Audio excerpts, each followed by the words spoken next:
highlight of Friday nights. Hope everyone's enjoying a fantastic day coming off work, school, whatever the case may be. I am your host, Sports PSP. Alongside me is my panel. On the gentleman to my far left, he is Mr. Atlanta, one half of the Georgia Bulldogs. As we all know, everyone saw the videos of him and Champ on my Instagram and TikTok. I mean, even though they're Georgia Bulldogs, but we saw Alabama Crimson Tide, we saw Tennessee Volunteers, we saw Florida Gators, we saw a lot of SEC teams they've been rooting for, and mark my words, there will be a lot more on Instagram and TikTok. So you'll see a lot more on my profile. But he is always a pleasure to have on the pod. He is a girl dad. He is Braves, Falcons, Hawks, everything Atlanta, Mr. Atlanta, BRF Sports, bringing real flair. How you doing, man? I am doing good because apparently PSP took a. I mean, he took us. Apparently, open the book, take a look. It's reading Rainbow. That's what he. That's what he took us through with all these with all these teams. That's what it. That's what it felt like. But all serious, no, it was fun. Just letting y'all know what it he's picking. He's basically giving us all type of crap because Falcons signed Tua Tagovailoa to a 1-year contract.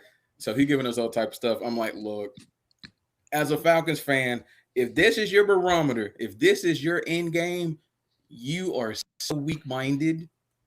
Just go. Just leave. We've seen Bobby Petrino. We've seen 28-3. We've seen Jeff George.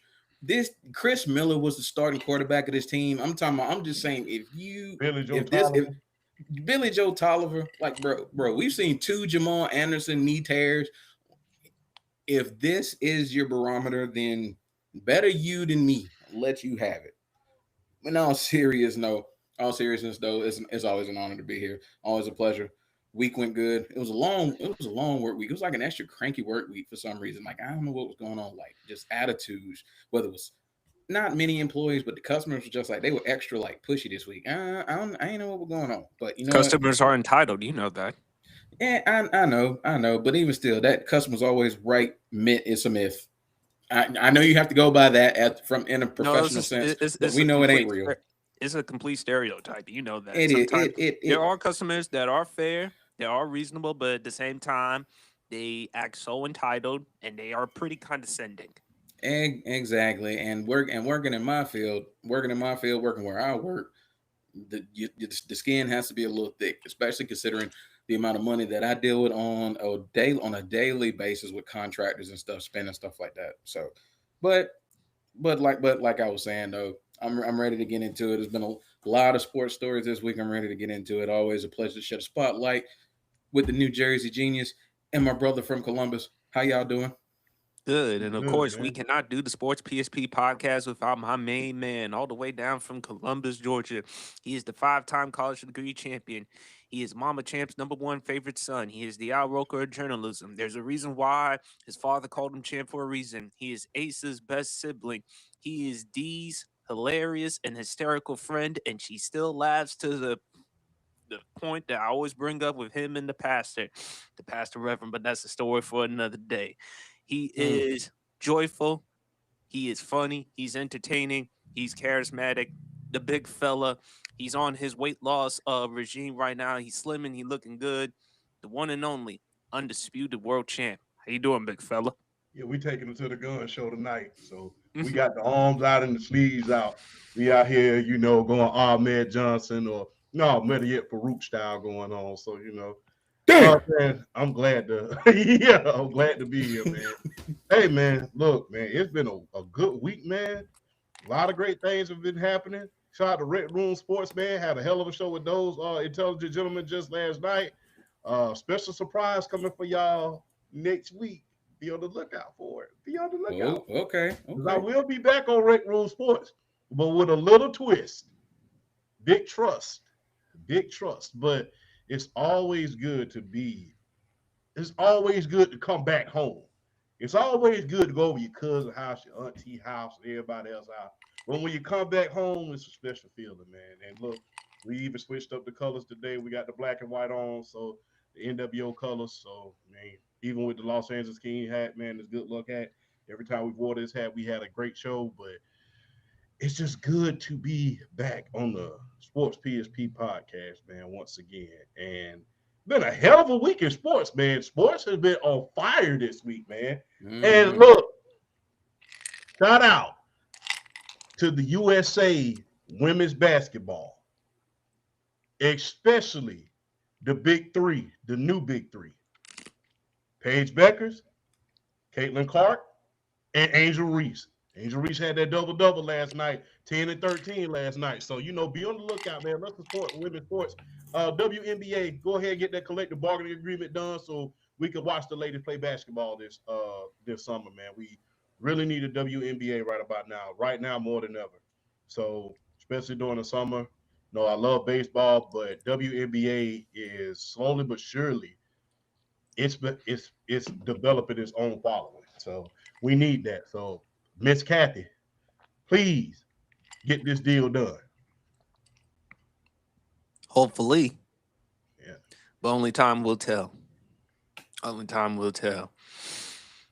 Fellas, we got a lot to talk about. But speaking of basketball, you mentioned WNBA champ, the great Asia Wilson. She was there one night in Miami to watch what we saw, a historic all-time night by her man, Bam Adebayo of the Miami Heat. 83 points. Yes, Bam Adebayo, of all people, scored 83 points in an NBA game, surpassing Kobe Bryant's record for the most points. Kobe had the second most highest points, which was 81. Bam Adebayo now has 83. Congratulations to Bam Adebayo. I never thought of all people him to do that, considering what he was coming out of college. You would expect 83, maybe from a Kevin Durant, a Luka, a Steph, Anthony Edwards, a prolific scorer. Not Bam Adebayo. But big ups to him. He scored 31 points in the first quarter because a lot of people, I've been hearing a lot of stuff on social media downplaying, discounting his performance. Stop. He had to do it. Now you can say, well, it was against the Washington Wizards, but a lot of his star players on the Miami Heat roster did not play. He was able to score 31 points in the first quarter, which is the most points, 6 most points in a quarter. I believe Klay Thompson still has the record with 37. He scored, over 60 points in 3 quarters. Mm-hmm.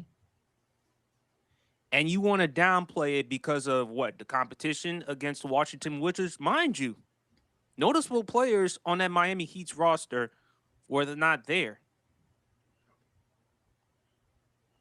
Okay? Yeah. I think Bam has gotten a lot of flack and criticism, and yes, because Kobe as well. Kobe, unfortunately, no longer here with the rest of us, and we still love and miss Kobe to this day. But look, records are meant to be broken. Bam did what he could. And for people trying to downplay or disregard what Bam did, I don't care if he went to the free throw line so many times. He did what he was supposed to do in that game, given the circumstances, regardless if it was the Washington Wizards, regardless of the competition. Hey, a lot of his players were not on that team, and he was able to deliver the goods. I will give a lot of credit to Bam Adebayo because, again, coming out of college, I didn't expect him to be this good, but he's proven. I mean, Bam could give you around 15, 16, 11 a game. Bam has been like the second best option for the Miami Heat team, alongside with Jimmy Butler at the time when they went to a couple of NBA Finals appearances, several Eastern Conference Finals appearances. Bam Adebayo has over the years has improved his game. He's improved his mid-range game and especially his three-point game. But because it's Bam Adebayo, because it's the style of play that he plays, somehow, some way we want to disregard or discount it. And I'm like, nah, don't do that. If to me it seems like it's because of who Bam the player is, and it's because of Kobe, of course, we just want to disregard it. Why do we have to do that? Why can't we just respect and witness history and just see it and just embrace it? Shout out to Bam Adebayo. I thought, given the circumstances, what he did was amazing. I don't think anyone should try to take away or discount his moment. And for those who do, shame on you. So, BRF for champ. Whoever wants to go. I have to take this one first. Sorry, BRF, but I know you're gonna knock it out the water when you come, even though you're going last. I am convinced now more than ever, we don't watch sports for the love of the game anymore. We don't watch sports in order to see the sport, in order to enjoy it. We don't enjoy the moments. We don't watch for that anymore. We watch to criticize the hell out of it, especially in basketball. We watch because we want to criticize. I think Bam Adebayo's game is just the world of sports right now and the world in general in a microcosm. I want to whine and complain about something. The Wizards have not been that good this year. So if anybody would have had a chance to, everybody had a chance to do that. We blew them out the water by 30 when they came to Atlanta. We blew them out the water. We blew them out the water so bad, I left with 9 minutes left in the fourth quarter. I was at the game when Jonathan Kuminga had his debut. They reeled off 8 straight, by the way. Isn't it right, BR? 8 straight? Eight. They've won 8 consecutive games. Hawks are 8 in a row, long as that the street in the league. Yes, indeed. So I'm just convinced that we do not watch sports for the love of the game, for the love of the sports, to enjoy history, to do anything like that. We just want to criticize something. And look, even when Kobe broke the record, social media wasn't as out as it was right now. People were saying that him scoring 81 points was him being an indication of a ball hog. Was the indication of him being a ball hog. Excuse me. Same thing with Wilt Chamberlain. So we don't watch sports in order to enjoy the sport anymore. We don't watch it in order to see the highlights. We don't watch it in order to see history. Because if we did, that would have been a monumental night. So what?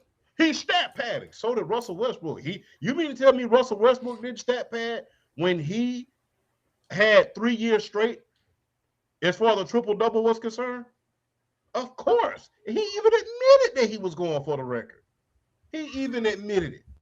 But because we hadn't seen anything like that in a good while, as far as going for a triple-double the entire season since the great Oscar Robertson, we applauded it. Plus, Kevin Durant had just left. He had just left. The first year first year. And everybody felt like that Kevin Durant had abandoned Westbrook. He was able to lead the league in a lot of statistical categories, average a triple-double and win the MVP. Got eliminated in the first round, but people was looking at that as a feat because he didn't have Kevin Durant anymore. He didn't have his second option anymore. He didn't have his tag team partner that he had for so many years. Remember, Durant was gone. Harden was gone. The big three of that era in OKC was gone. But we applauded it anyway, although we knew he was stat padding because we had not seen anything like that in a long time. Let's just acknowledge the big old elephant in the room, the Dumbo drop in the room. Y'all ain't pissed off about the record being broken. Y'all pissed off about who broke the record. If Luka had broke that record, we'd have celebrated. If LeBron had broke that record, they would have turned up that damn GOAT talk times a million. Times a million.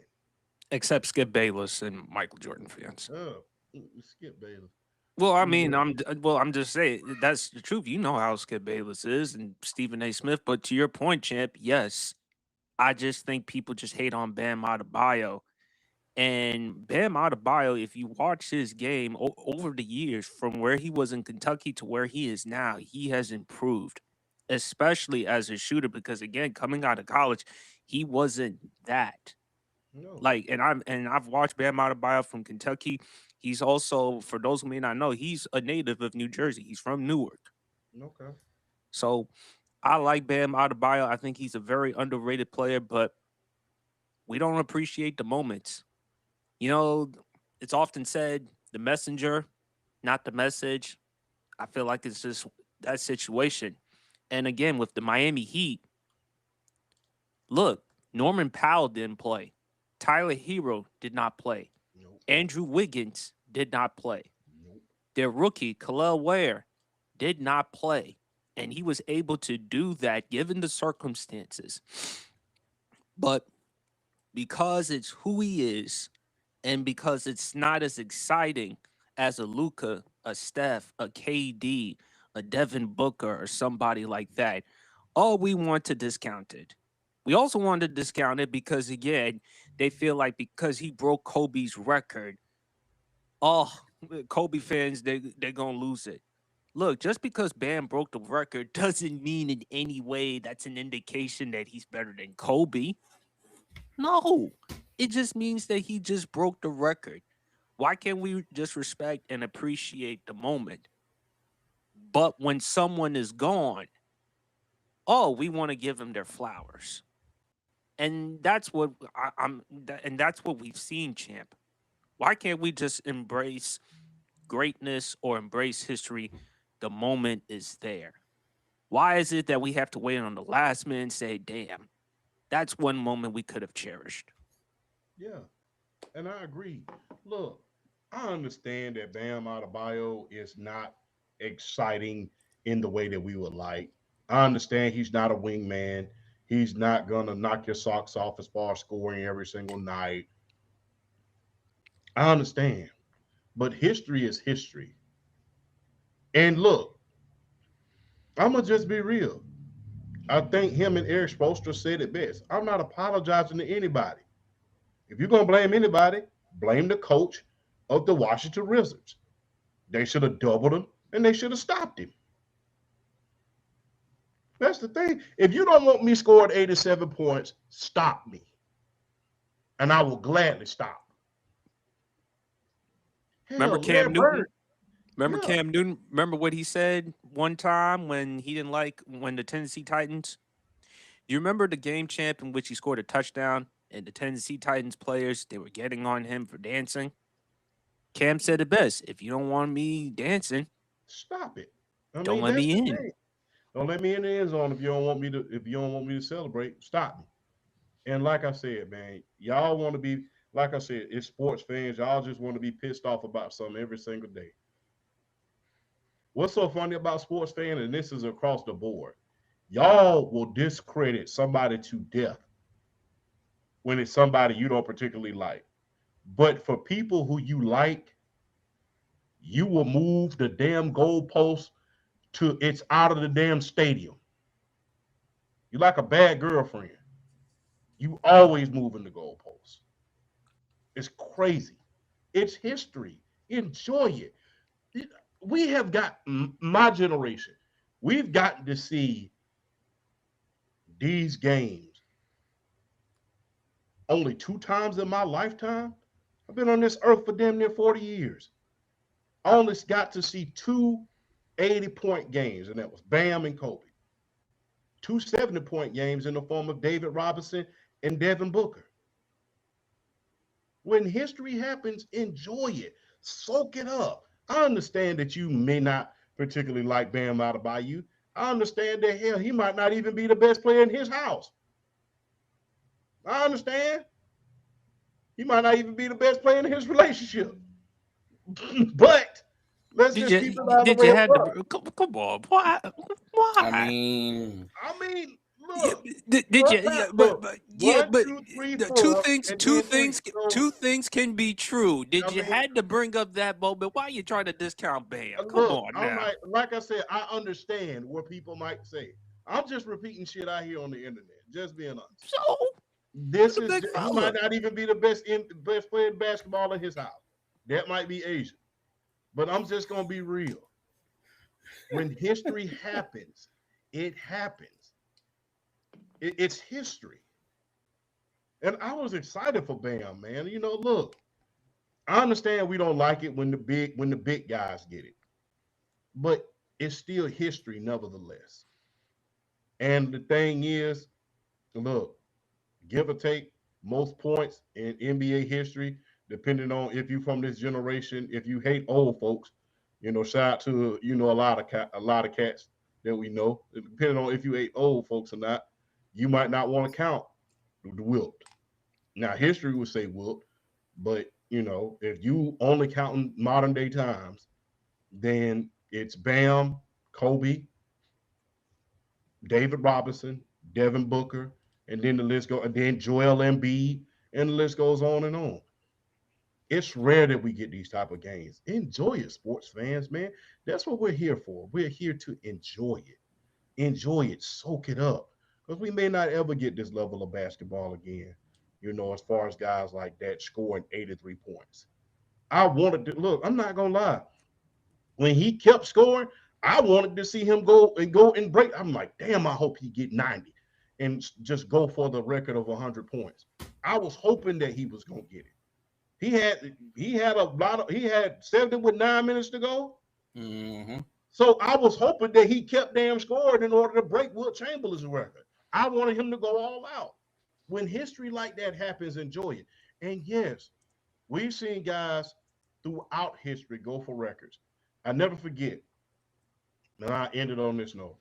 Kevin McHale broke Jim Havlicek's record for the most points in a game for the Boston Celtics. And Bird told him, hey, stay in the game. Stay in the game, man. Go ahead and get as many points as you can. But Kevin McHale came on out. He said, okay. He said, look, hey, I'm just letting you know, when I get that hot, like you just got hot, I'm not stopping. And guess what? That record fell within 9 days. And everybody admitted it was okay for Kevin to have that record, but it was not okay for Larry Bird to be on that team. And Kevin McHale had that record. So he went for that record. Most points in a single game in Boston Celtics history. We all seen guys stat pad in order to get records, whether it be for the team, whether it be for scoring titles, whether it be for MVPs, whether it be for triple doubles, whether it be for a bonus. We've seen it. So don't move the goalpost, man. Don't move the goalpost because Bam is not your cup of tea. Enjoy the history of the moment because we may not be able to see this ever again. Watch the sport to enjoy it, not just to have a BS critique of something. Sadly, big fella, unfortunately, you know how it is. What have you always told me? Narrative. Yep.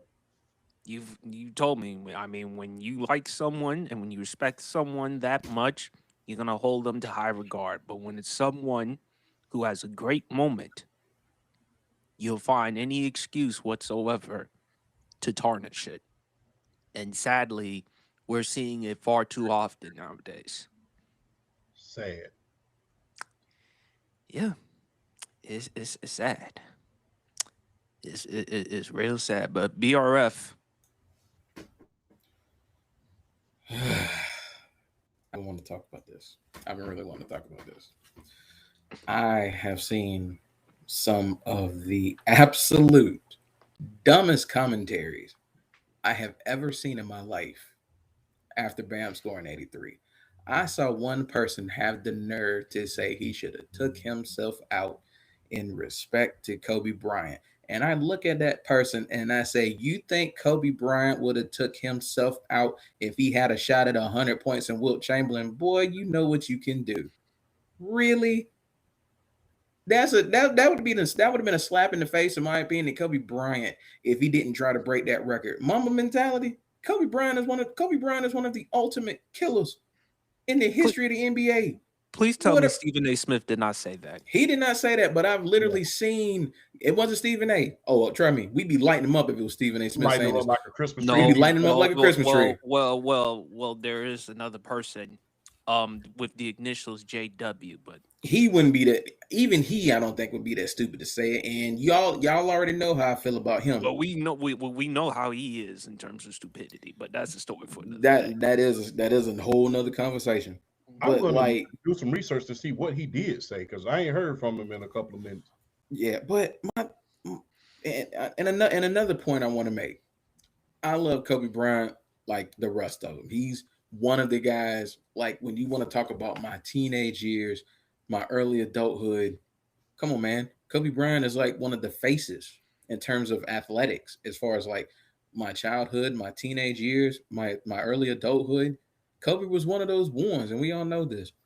But to my Kobe fans out there, you, in all respect to him, you are the last people I want to hear talk about efficiency. Y'all are the last ones I want to hear talk about efficiency. Granted, in that 81 game, you have that. Kobe Bryant shot 61% from the field that game. He went 28 of 46. He went like 18 and 20 from the free throw line. He had a really efficient night shooting the ball. Kobe Bryant's a 46% career shooter. Y'all are the last ones I want to hear talk about efficiency. Oh, well, he wasn't efficient like Kobe that game. Look here. Even in Kobe's retirement game where he scored the 60 points, he was, boy, you want to talk about one of the more inefficient games? Kobe, as good of a shooter he was inefficient. He was a high volume shooter, which in turn is going to make him inefficient because he's going to take a lot of shots. He's going to make a lot of shots, but he's going to miss a lot of shots. Y'all are the last ones I want to hear talk about efficiency. Like, I really don't want to hear it coming from y'all. Y'all can't move the goalposts like that, considering Kobe Bryant was not a 50% shooter for his career. And I get it. He's a shooting guard. So was Michael Jordan. He was a 50% shooter for his career. I know it's not the easiest thing to do, but let's talk about it. What people aren't giving Bam enough credit for, and PSP, you brought this up when you opened the segment, in terms of his improvement coming out of Kentucky, his early years in the league to where he is now. I think I was doing some research on Bam because I wanted to see his shooting percentages, like his advanced metrics and all of that. From 10 to 16 feet, he is shooting this season the third highest clip of his career in terms of the 10 to 16 foot jump shot. He's shooting like 44% between 10 and 16 feet. It's like the third highest percentage of his career. So he is really making himself into a respectable mid-range shooter. And he had to evolve with the times, because like guys like Steph and Dirk, well, let's talk about from the big man perspective, with guys like Dirk, with guys like Karl Anthony Towns, who are bigs that can shoot efficiently from deep. A lot of these bigs kind of had to really like take it up a notch. It kind of had to evolve with the times, and you started to see that. And so like you're seeing like guys that normally wouldn't shoot threes all of a sudden have a jump shot. Andre Drummond, he was never known for his jump shot. All of a sudden, now he has a decent jump shot. That's why he's still in the league, because peak Andre Drummond might not make it in today's NBA. He's not an outside guy. He could be a Rudy Gobert type, but Andre Drummond took it upon himself to improve his outside shot. He's got a decent three-point shot. And peak Andre Drummond with the Detroit Pistons, he was a rebounding machine. But I promise you, them shots weren't too far outside of the post. I promise you that much. Peak Andre Drummond. We got to give Bam Adebayo respect just as far as being a natural four. He is a natural four, playing in the five, but he is a natural four. And being able to go out and have this type of game, I mean, even in 20 and 43 is still 45, 46% from the field. So it's not like it's a bad shooting night. 7 to 22 from three. That's an average. That's still 32%. That's still an average. That's still like an average 3-point night. And the 36 of 43 from free throws. Y'all, Washington was hitting that man that night. Washington, They were fouling some him. people, they were fouling him. They were hitting that man that night. Double, triple team. They were hitting that man that night. Some of y'all that was saying, "Oh well, they were fouling. They were fouling. He could get the ball. They could get the ball back so he could score." Washington that night was hitting that man. I saw stills. I saw clips. Washington really were trying not to let that man score. And Champ brought it up. This man had 70 with 9 minutes to go in the game. He had 31 in the first quarter. I think he had like 52 at halftime. Like the man, he was on one. That's one of them nights you just chalk it up and you say, bam, you were on one that night. And I'm seeing a lot of this commentary, a lot of these people trying to knock this night down. And I'm like, no, you can't do that. Like, it's bad enough. Did you hear what Ime Udoka had to say? Yeah, I saw what Ime Udoka said. Basically chalking up to the fact that he was playing the Washington Wizards that night. You fumbled knee alone. Who are you to speak? I'm just being real. You talking about fumble job, and to piggyback on what Jason Whitlock called it a disgrace to the NBA. So it's just like, stop trying to discredit something just because it's not your cup of tea. I understand. Exactly. It's kind of like scotch. It's an acquired taste. Bam is an acquired taste. And look, let's just be real.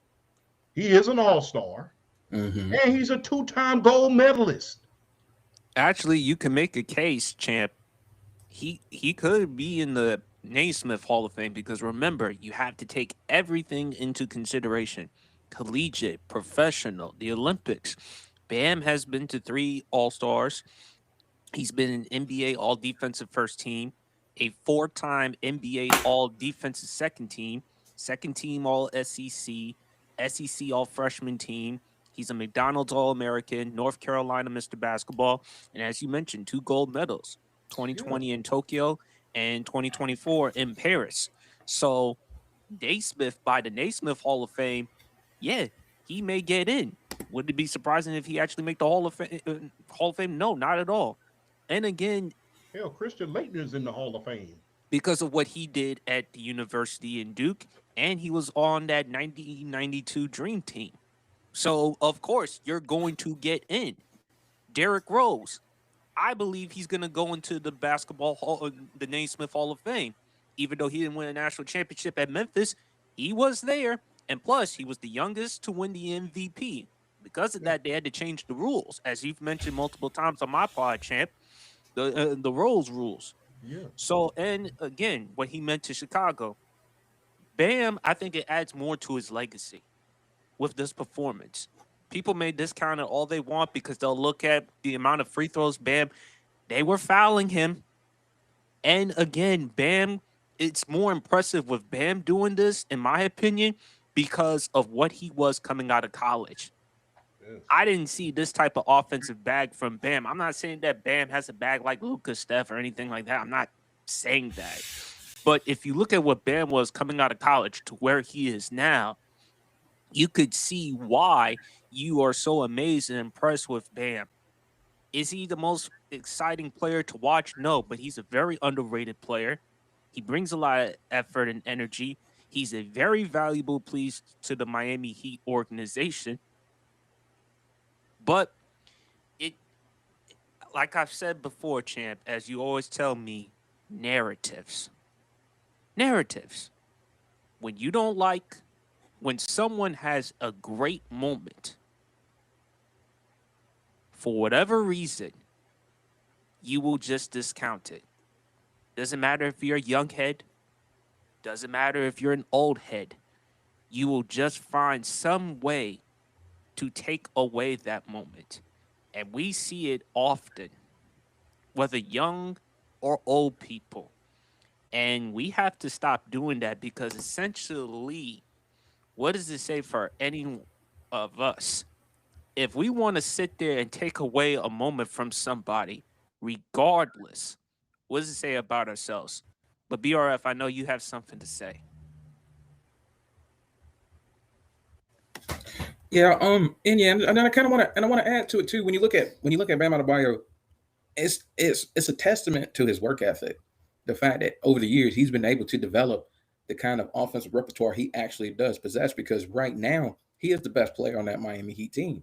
He's right now he is a guarantee. He's averaging 20 and 10 for the season on like 50 some percent shooting from the field. I mean, he's having one of his better years because he's having to be looked at the best player. When you look at the moves Miami has made over the past year or so, notably getting rid of Jimmy Butler. So he's really had to kind of take that mantle and take that next step, step up to really be the guy of the Miami Heat, and he's been able to do that this season. So we really have to give him credit for from where he is right now, being able to develop his offensive bag. Because Bam Adebayo, in my opinion, over the last 10, 15 years, if you had a starting lineup of just all defense, he's got to be your start. He's got to be up there as far as like your starting four. I mean, the dude went like 4 or 5 years in a row, finishing top 5 in Defensive Player of the Year voting. I mean, the dude is that elite on the defensive side of the court. He's that elite. He's always been that good. That's one thing you will never question about Bam is his ability to play defense. Whether it's locking somebody up on the post, his rim protection, his defensive rebounding, he's one of the best to do it we've seen in a long time. So I love seeing this from him as far as like the all around game. But yeah, we got to stop knocking him. I mean, we got to stop.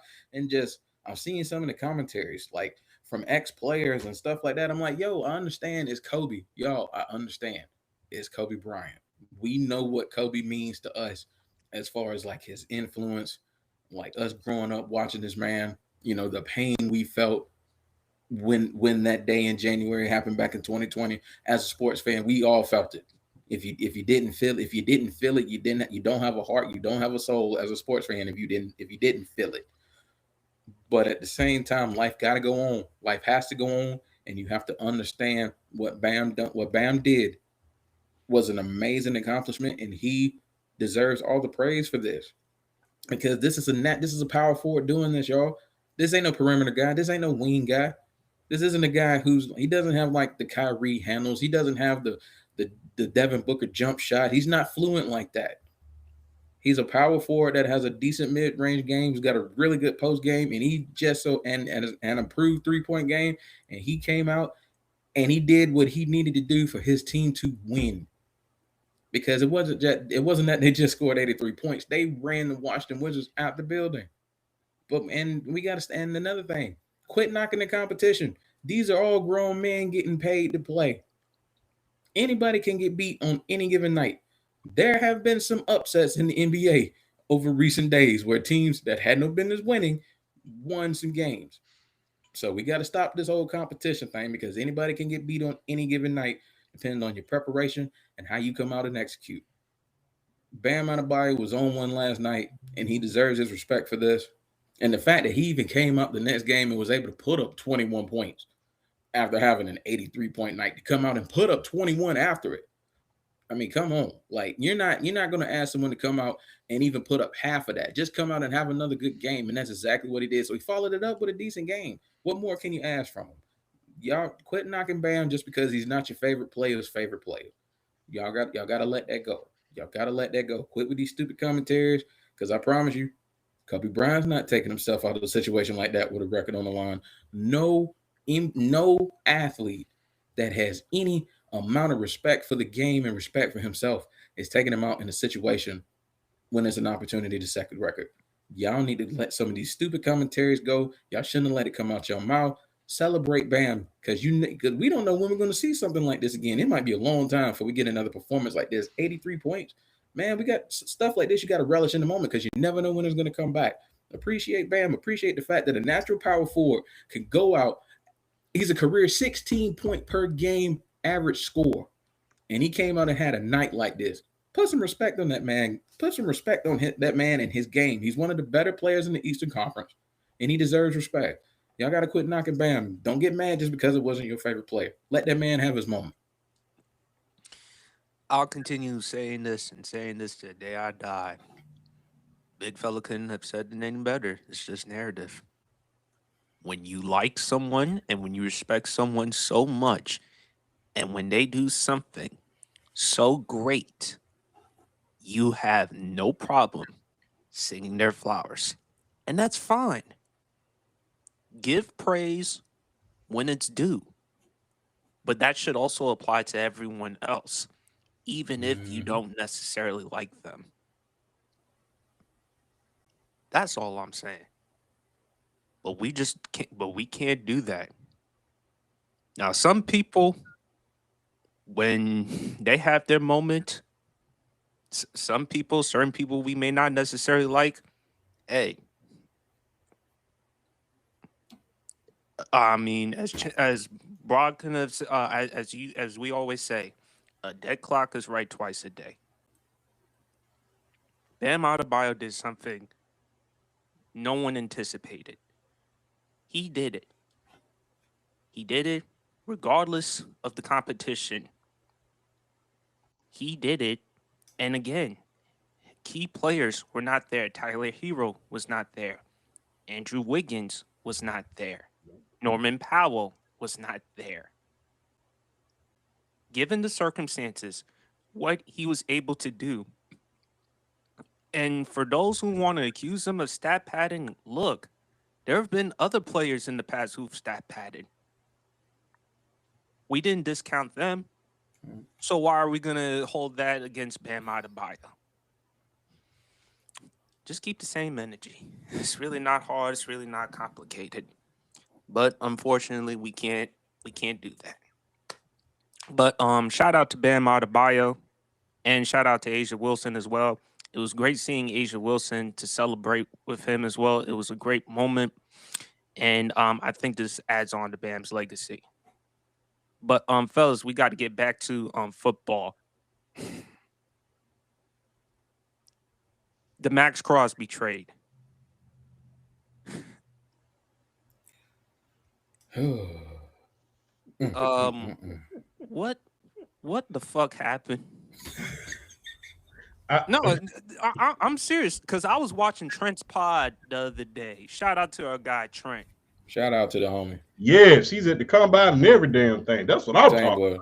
Homeboy be repping, man. I'm proud of that young brother. Let's not forget, man. Trent was that dude before he got hurt. He was that dude. He was top in the nation in basketball and football. That dude, he was that dude before he got hurt. So yeah, let's not discount that. Trent was bigger than I thought he was. I thought this dude was like 6'1". This dude huge. Oh, he's a big dude. If you actually big old dude. So try out the Trent, man, doing his thing.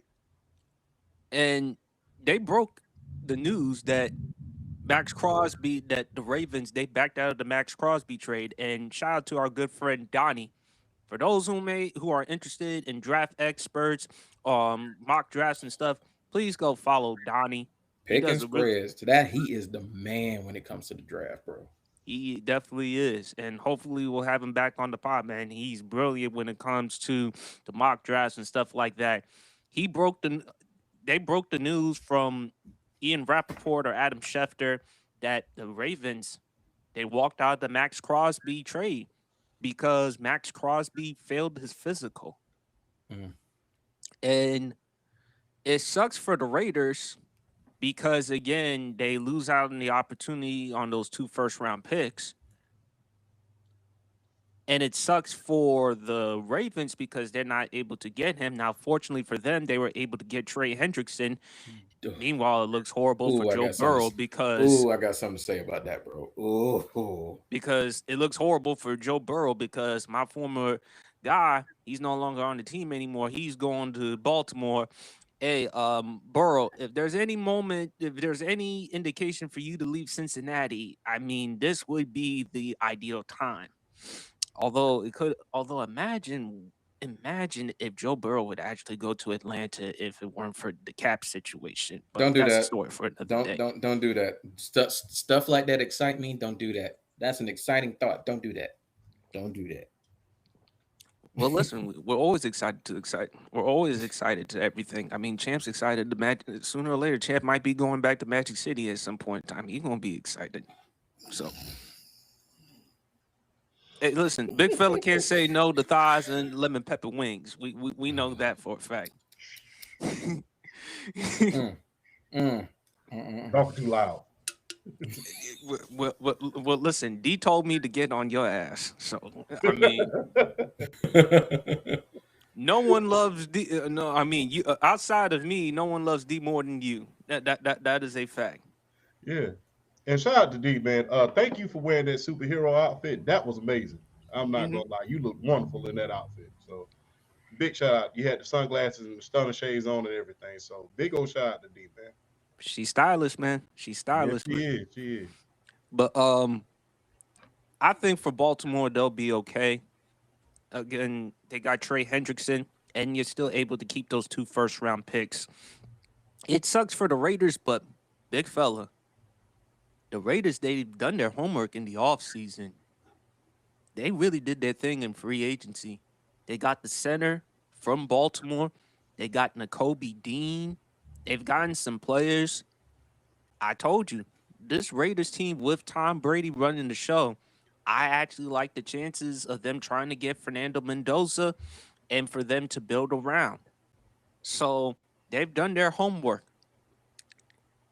Another team who I got to give a lot of love for free agency, my Washington Commanders. I mean, we did get Okonkwo, the tight end from Tennessee. We were able to get White, the running back from Tampa Bay, so that can help out the offense to some extent. I did like that part. I did like the fact that we got the defensive end from the Chargers. Now, the question was, did we overpay him? But still, we were able to get him, and we still got that 7th overall pick. So we could get ourselves another defensive lineman, or we could go for offensive lineman as well, or cornerback. We took care of Laramie Tunsil. But BRF, I'm going to let you go first on this one. Mm-hmm. What were your thoughts on the Ravens backing out of the Max Crosby trade? For one, they're dirty. I'm gonna go ahead and say it. They're dirty from the standpoint of you knew the situation with Max Crosby. You knew he had the meniscus injury. You okayed the trade, knowing he was coming off an injury, and you backed out. And we talked about this in the chat. Watch what happens. Watch. Don't be shocked if Trey Hendrickson gets signed within the next 24 hours. And damn, It 4 years, happened. 4 years, $112 million. Dirty. And what would have been the most karmic situation of everything? Trey Hendrickson failed his first physical. He failed his first physical. He came back and passed the second one, but he failed his first one. You talking about karma? That would have been the ultimate karma if they couldn't have got either one of them. Bad But karma. I'm telling you. But I will say this though. Trey Hendrickson does bring a similar level of pass rush as long as he's healthy. And that's the thing. Trey Hendrickson's coming off of surgery. He had a core issue this year. He's coming off of surgery himself. So I'm like, what are we doing? But with that being said, Trey Hendrickson, he brings a similar level tier as far as pass rush for the Ravens. Everything I talked about, Max Crosby was going to do. Trey Hendrickson should do that as far as the influence of what he's going to bring to that defense, as far as being a really good pass rusher, allowing guys like Malachi Starks and Kyle Hamilton and Nate Wiggins to be able to cover and be able to ball hawk and be able to get interceptions. He's going to speed that quarterback's clock up. He's going to make him throw early. He's going to make him attempt throws he normally wouldn't attempt, in the rhythm of the game. He's going to speed him up. Now, and Trey Hendrickson should do that as long as he stays healthy, because we've seen what Trey Hendrickson can do when he's healthy. I mean, the dude, 17 and a half sacks a couple years ago. We know what he's capable of. We know what he's capable of, and that's what he's going to bring. But yeah, the Baltimore Ravens, for me, if I'm a GM in the National Football League at this moment in time, I don't want to do business with the Baltimore Ravens. I don't. Because do you trust them to hold up on their end of the bargain? You really don't. I don't trust them to do business with. You knew Max Crosby's situation, and not only did you back out because of an injury, you signed another defensive player to a big money deal who's in a similar boat, coming off of surgery, coming off of an injury. So it's like, if I'm a GM, I don't trust the Baltimore Ravens at this state of time right now. Does Trey Hendrickson make them better? Absolutely. I think coming into 2026, they should be favored to win the AFC North. But with that being said, I kind of like what Cincinnati's doing in the offseason. They're finally getting help on the defensive side of the ball. I'm telling you right now, Yeah, I'm telling you right now, Boye Mafe. I'm telling you, watch what he does for the Cincinnati Bengals defense. He's going to bring a different kind of pass rush. Trey Henderson's a good pass rusher, but Boye Mafe brings a different style of play as far as the defensive end is concerned. He's a really good pass rusher, but I think what's really going to set it up for him as far as that defense is concerned, he's really good against the run. He's really good at setting the edge against the run, and that's going to bring something to Cincinnati they really haven't had in a while. And hopefully, Shamar Stewart can take that leap. If he takes that leap with the Boye Mafe, you might finally have good bookends on the defensive side of the ball for the Cincinnati Bengals, which is something they've been yearning for years. So we'll see how that goes. I like Cincinnati and what they're doing on the side of the ball, but yeah, what the Raiders are concerned, I really do like the fact that all the signings that they've been able to go out to make, they're still gonna honor them. Like nothing's gonna happen with the Max Crosby trade falling through. They're gonna be able to keep all those guys, the Quay Walkers, the Nakobe Deans, the Tyler Lindenbaums. They're gonna be able to keep all these guys. And I feel like that was the one thing that I'm pretty sure Raider fans were kind of worried about because Max Crosby's deal opened up a lot of that cap space. A lot of that cap space getting rid of him. And now he's back. And yeah, you lose out on the extra draft capital. But honestly, when you look at it, this team is better with Max Crosby on it. This defense is better with him. Even better with him. So now you have to look at the idea of a defense with a Max Crosby, a Quay Walker, and the Kobe Dean. Like that front seven is littered with athletes and speed. It's littered with speed and athletes now. I They like just got to get help on the back end, though. Absolutely, they exactly yes. They need to attack that. They need, but I'm pretty sure they're probably going to take Fernando Mendoza at this point with the number one overall pick. They got to draft. They got a corner, safety. It don't matter. That defensive secondary, that defensive backfield. They got to. They got to attack it. They got to get some help. They got to get some. They got to get some better personnel. They definitely need it. I'm trying to think of names. Like, gosh, I mean, I haven't had a chance to really look at the draft. I'm definitely going to take a look at it because I like following it as well. And shout out to Donnie. I know I'm going to go to him as far as like who you like as far as the defensive backfield is concerned because he's like a Rolodex. I mean, he's like the guru when it comes to this stuff. He's big on I can't remember the name, but he's from Tennessee. What's his name? Jermon Hardy or something like that. Yeah. I think Talk to Donnie. I saw the clip. He said, barring injury, he'd be the best player in his class. Like he's that high on the corner from Tennessee. I mean, just real because he basically points out he really has no weakness. He's good in man, good in zone, physical, good hands, can press, can throw you off. He does everything well. I mean, the man Donnie flat out said he would be the best player in his class if not for injury, and that's high praise for a cornerback. You don't get that much for a corner. So for someone to say you could have been the best player in this class is high praise for a corner. Mm-hmm. But I really like the direction of the Raiders. I kind of like it more, Max Crosby being able to stay because I fully expect Clint Kubiak to try to convince this man to stay. And then if they just attack the draft the right way, defensive backfield, get in offensive lineman, maybe another outside weapon, a good, you know what I'm saying, get a slot guy, get a guy that can kind of take pressure off of Bowers. Brock Bowers can't do it all himself. Well, they need another running back. They did get Jalen Lamar. Yeah. They need to get another running back to help out Austin Gentry because, again, Champ, he thought that he would love to see Kenneth Walker go to the Raiders, but unfortunately, Kansas City beat him to it. So with the Raiders, they could get a running back like in the second or in the third round. But I think for the Raiders, this was a big step up. It is. It is. This is probably one of the few times we've had in the last really decade plus where we can actually speak positivity in the Las Vegas Raiders and say, dark horse sleeper wild card team. And that's crazy to say. But they could definitely be they are like dark Steelers also did well in free agency too. I think getting Michael Pittman. Yeah. That also they moved on from Gainwell, but guess what? You end up getting Rico Dowdle. So that was better. Yeah, obviously. And then for my Commanders, you get Okonkwo, you get Rashad White, you also get the linebacker from Kansas City. I like that part. The Colts, however, eh, overpaid Alec Pierce. Daniel Jones, No, man, he got an agent his agent going because in the Hall of Fame, bro. his agent, him and Kirk Cousins, Yeah, when it comes to them type of dudes, look, go get. I mean, I always tell Champ he needs to represent for the offensive lineman. As we all know, there was the AI video of Champ defending.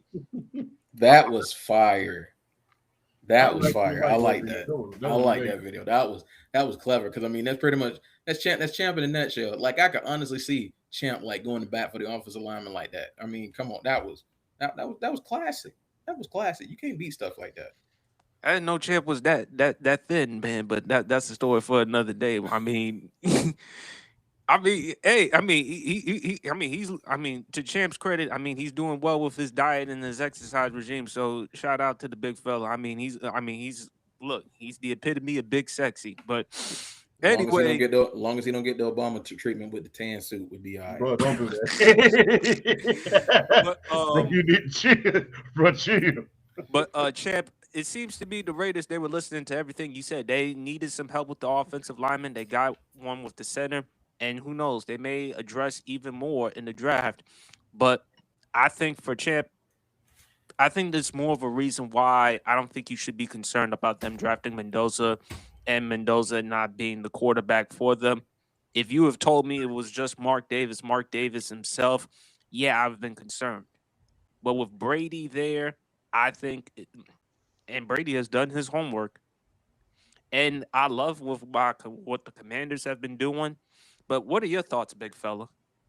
Oh man, the Raiders, look, be glad that they got Max Crosby back because the thing is this with him back, you have been cooking in free agents. Remember, they got Nicole Dean, they got Yes. Quad Walker, they got Yes. Tyler Lindenbaum, they got Hmm. Jalen Nailor. I don't know how to Jalen Naylor. Jalen Naylor. Naylor from the Vikings. Jalen Naylor. That's a nice name, very very much. But then they got Eric Stokes. Then they got Malcolm Concy. So That's then they impressive. traded for Tyler. Then they traded for Taron Johnson, I love the Queedy Pay acquisition too. Quiddy Pay. They've been cooking. And then you know what? Hey, sometimes look, the best thing happens to you because you have another pass rusher in the form of N'Kobe Dean. Kawhi Walker, hell of a linebacker. So, you know, the Georgia connection is there. You have pieces on the offensive side of the ball, and with the center there, he is definitely going to be a big help, especially if they end up drafting Fernando Mendoza. He's not going to come in here with a team that's just flat on their behinds. And it's also reported that the Raiders they may try to get a veteran quarterback. Just because they may draft Mendoza with the #1 overall pick doesn't necessarily mean they're going to start him right away, Watch which out for is Kirk a Cousins to beautiful. the watch That's a out for Kirk beautiful Cousins to the feeling. Raiders. No, Yeah, that's and it great. What better way for Hmm. Mendoza than to learn Makes from sense. Kirk Cousins? Makes Because sense. guess what? We've seen quarterbacks coming in early, starting in early, haven't panned out. Sit and learn. Sit and don't be learn. surprised. Don't be surprised if they go for Russell Wilson because he's still in free agency as well. Don't He be would make surprised. he would make sense too. So Well, he and the wife wouldn't mind Vegas. yeah, I mean, I'm just being real. But another team that has been doing good, man. My mom's team, Dallas. They've been doing good. They've done good in free agent. They did They get the got trade for Rashard Gary. They did yeah, get Kobe Durant. They did franchise oh yeah, George Pickens. They did yeah, do that. yeah. They did a lot of great things on their end as well, and they're looking to make more moves even in the draft, and they still got 2 first round picks. So they did a damn good job. It wasn't a clown show, and the biggest thing is goes back to what I said a couple of weeks ago, PSP, when unfortunately BRF wasn't here with us. If he, that being Mr. Jones, can avoid the clown show, that being himself, then guess what? They could go a lot further. Thus far, and I do emphasize thus far, because I get the feeling there's going to be a bigger story later on because he's gonna look. Jerry Jones can't help it. He gonna start some shit. But that's He who gonna he start is. some shit. That's who And he is. You can he can't help himself, Chip. And that's why we got to cause the pause with the Dallas Cowboys. No one has questioned Jerry Jones's knowledge. Jerry knows football. Jerry knows how to get the right type of players. The problem with Jerry's ego. Mm. Jerry overdoes it. And when the ego kicks in, you become more than what you already are. And when that ego kicks in, you know Jerry's going to run his mouth. When he's going to be on them radio, on them TV shows, he's going to be talking. He's going to be talking. He's going to keep running his mouth, and he's going to put his foot in his mouth like he normally does. yeah, But I will give Jerry Jones credit for what he did in free agency by getting Gary. You moved on from Trayvon Diggs. You got in Kobe Durant. Is it a spectacular move? No, but he's young. He's fresh. I mean, he's going to give you some PIs here and there, but he's going to get you some picks. He's gonna at least try and coverage outside of, unlike Trayvon Diggs. Well, at yeah, this point with Trayvon Diggs in his career, at this course in his career, I mean, Trayvon Diggs, there was one year in which he led the league in picks, but he did give up a lot of yards. He yeah. He gave up gave over up 1,000 over yards. He 1,000 gave up yards. over 1,000 yards. That's I why, mean, but he's like 50-50. He'll give Yeah. you some picks, but then he's like, damn. Dr. yeah. Jekyll and I Mr. Hyde. remember the first person who ever pointed that out, ironically, was Trent. I He remember did. Trent. Yeah, he pointed, and then he pointed that out with, ironically, both their corners. You remember him and Deron Bland. Him and Deron Bland. You know, they said, he was like, yeah, but he's giving up 1 billion yards. He was like, interceptions can be very much deceiving. You can get 10 interceptions, but be giving up a lot of yards. You're really not the good corner. And he pointed out Deron Bland was a pick six merchant, which he was absolutely right. They're no longer with the team.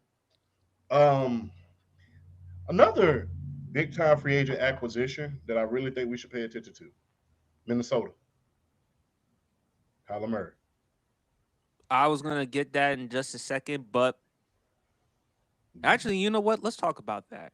Yeah, I really think that is a if there look, there's been too many instances where Minnesota, even in Hall of Fame careers, in the case of Warren Moon, they have been able to jumpstart and give a guy a second lease on life when they brought them to their franchise. And if you don't believe that, just look at the guy who just won a Super Bowl, Sam Darnold. Now, granted, Kyler Murray did not travel the journey that Sam Darnold did. Kyler has been a Pro Bowler. He has been an MVP candidate. It's just a question of how hard is he going to work. Now, look, Kyler, listen. You got the best receiver in the league, Justin Jefferson. Jordan Addison is going to be there. There's a lot of questions around T.J. Hockenson and if he's going to be there this year. Aaron Jones will also still be there. Aaron Jones will also be there. But I want you to listen closely. If there's any opportunity that you have in order to prove yourself and get you another fat contract, it's right now.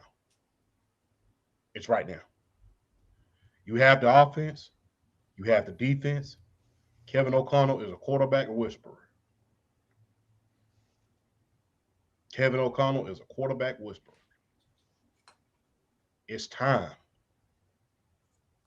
The thing is, when you're heavily criticized, and I know this from experience, when you're heavily criticized because you have a world of ability, it's not because people hate you. So stop calling people hater every time they criticize you. They know what the hell you can do. You not putting your best foot forward or not being the best that you could possibly be, that's an insult to everybody who believes in you. I believe that wholeheartedly. Go out there, get your head out of your four-point of contact, and do your thing. This is your chance. You're going to beat Mike McCarthy, JJ. JJ McCarthy out of that spot. We know you're going to do that. We know it. But what you going to do with it after that? And is this going to be you playing for another contract, or is this going to be the real you? Can you have a resurgence like a Randall Cunningham back in 1998 when he finally joined that Minnesota Viking team? Can you have a resurgence like even a Jeff George when he came to Minnesota? He had a couple of brilliant seasons there. Can you have the kind of seasons like Brad Johnson and Rich Gannon before he went on to greener pastures as well out there in Oakland, eligible for the Hall of Fame, by the way, and won the MVP in 2002? Can you have that resurgence? And do you have that type of resilience to pull it out of yourself? Because you have the same tools that they did. They came in, a hell of a lot of weapons, great defense, great offensive line, great defensive scheme, offensive coach. Can you have that resilience? And hell, even if you wanted to, can you become their franchise quarterback for at least the next 6 to 7 years? We want to see what you can do. I want to see what you can do.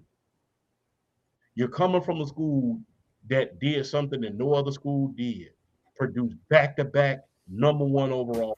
No school in history has done that, especially at the quarterback position, other than Oklahoma. Can you have her?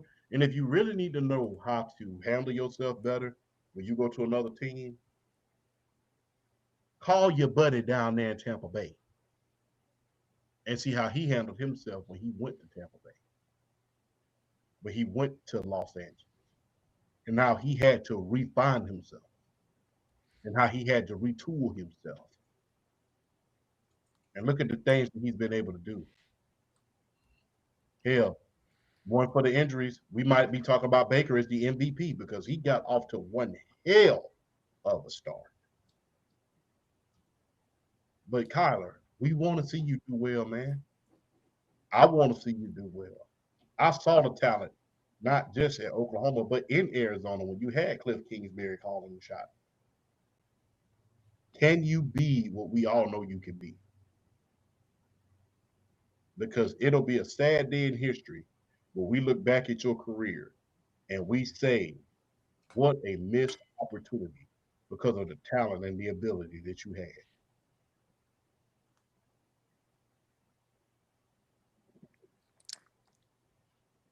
Again, no one has ever doubted or questioned Kyler Murray's talent. The knock on Kyler Murray up in between the ears. Kyler Murray's problem have been work ethic and maturity issues.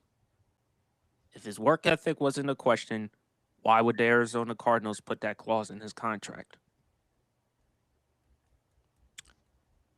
I hope for Kyler he turns it around in Minnesota. I saw a little bit of his press conference.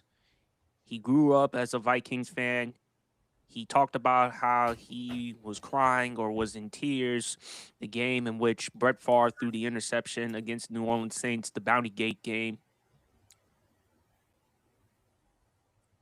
I hope for Kyler he has an opportunity because in Minnesota,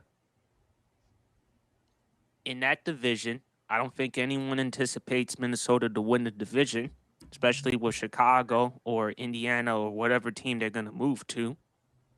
Green Bay's still going to be there, and they struggled last year because of the amount of injuries that they've had. And you look at Minnesota, okay, there's Green Bay, there's Chicago, and Detroit. So with the offense, with Kevin O'Connell into the mix, Kyler, this is the best opportunity for you to get as much knowledge and training. If you want to change the perception of you being uncoachable, this could be it. Now, fortunately for you, you're able to make what $36.8 million off the money in Arizona with the contract you have in Minnesota. So, Kyler, I hope for you maximize on this opportunity. There was only two teams I would have seen Kyler Murray play for, the Vikings or Atlanta. I'm going to get into Tua in just a second. But I hope for Kyler, and again, I am an Oklahoma fan. As Chad mentioned, I am an OU fan. to your point, you mentioned back-to-back Heisman Trophy winners, Baker Mayfield, Kyler Murray, number 1 overall picks. Kyler, look at Sam Darnold. Look how the way he turned around his career in Minnesota, and look where he is now in Seattle with winning a Super Bowl. You mentioned Baker. Look how Baker was in Cleveland to Los Angeles. I'm sorry, Cleveland to Carolina to Los Angeles to where he is now. Mm-hmm. It's the importance of coaching. And with Kevin O'Connell, you better make the most out of it with Kevin O'Connell. And you have a target in Justin Jefferson. And Justin Jefferson, as you've often mentioned, Chad, he's as mild-mannered. It's not like any other diva wide receiver. No. So if you can't get it together with Justin Jefferson, then essentially, Kyler, what is it going to show? They're going to look at you and they're going to say, you're the problem, because Justin Jefferson was producing before he had you. He's worked with Sam Darnold. He's worked with J.J. McCarthy. He's worked with Carson Wentz. He's worked with Kirk Cousins. He's worked with other quarterbacks. So, Kyler, this is the best wide receiver you've had since DeAndre Hopkins during your second and your third year in the National Football League. You have an offensive mind like Kevin O'Connell. Hey, study, learn as much as the offense you can. Try to be a good teammate. Try to be a good leader. Try to change the perception about you, Kyler.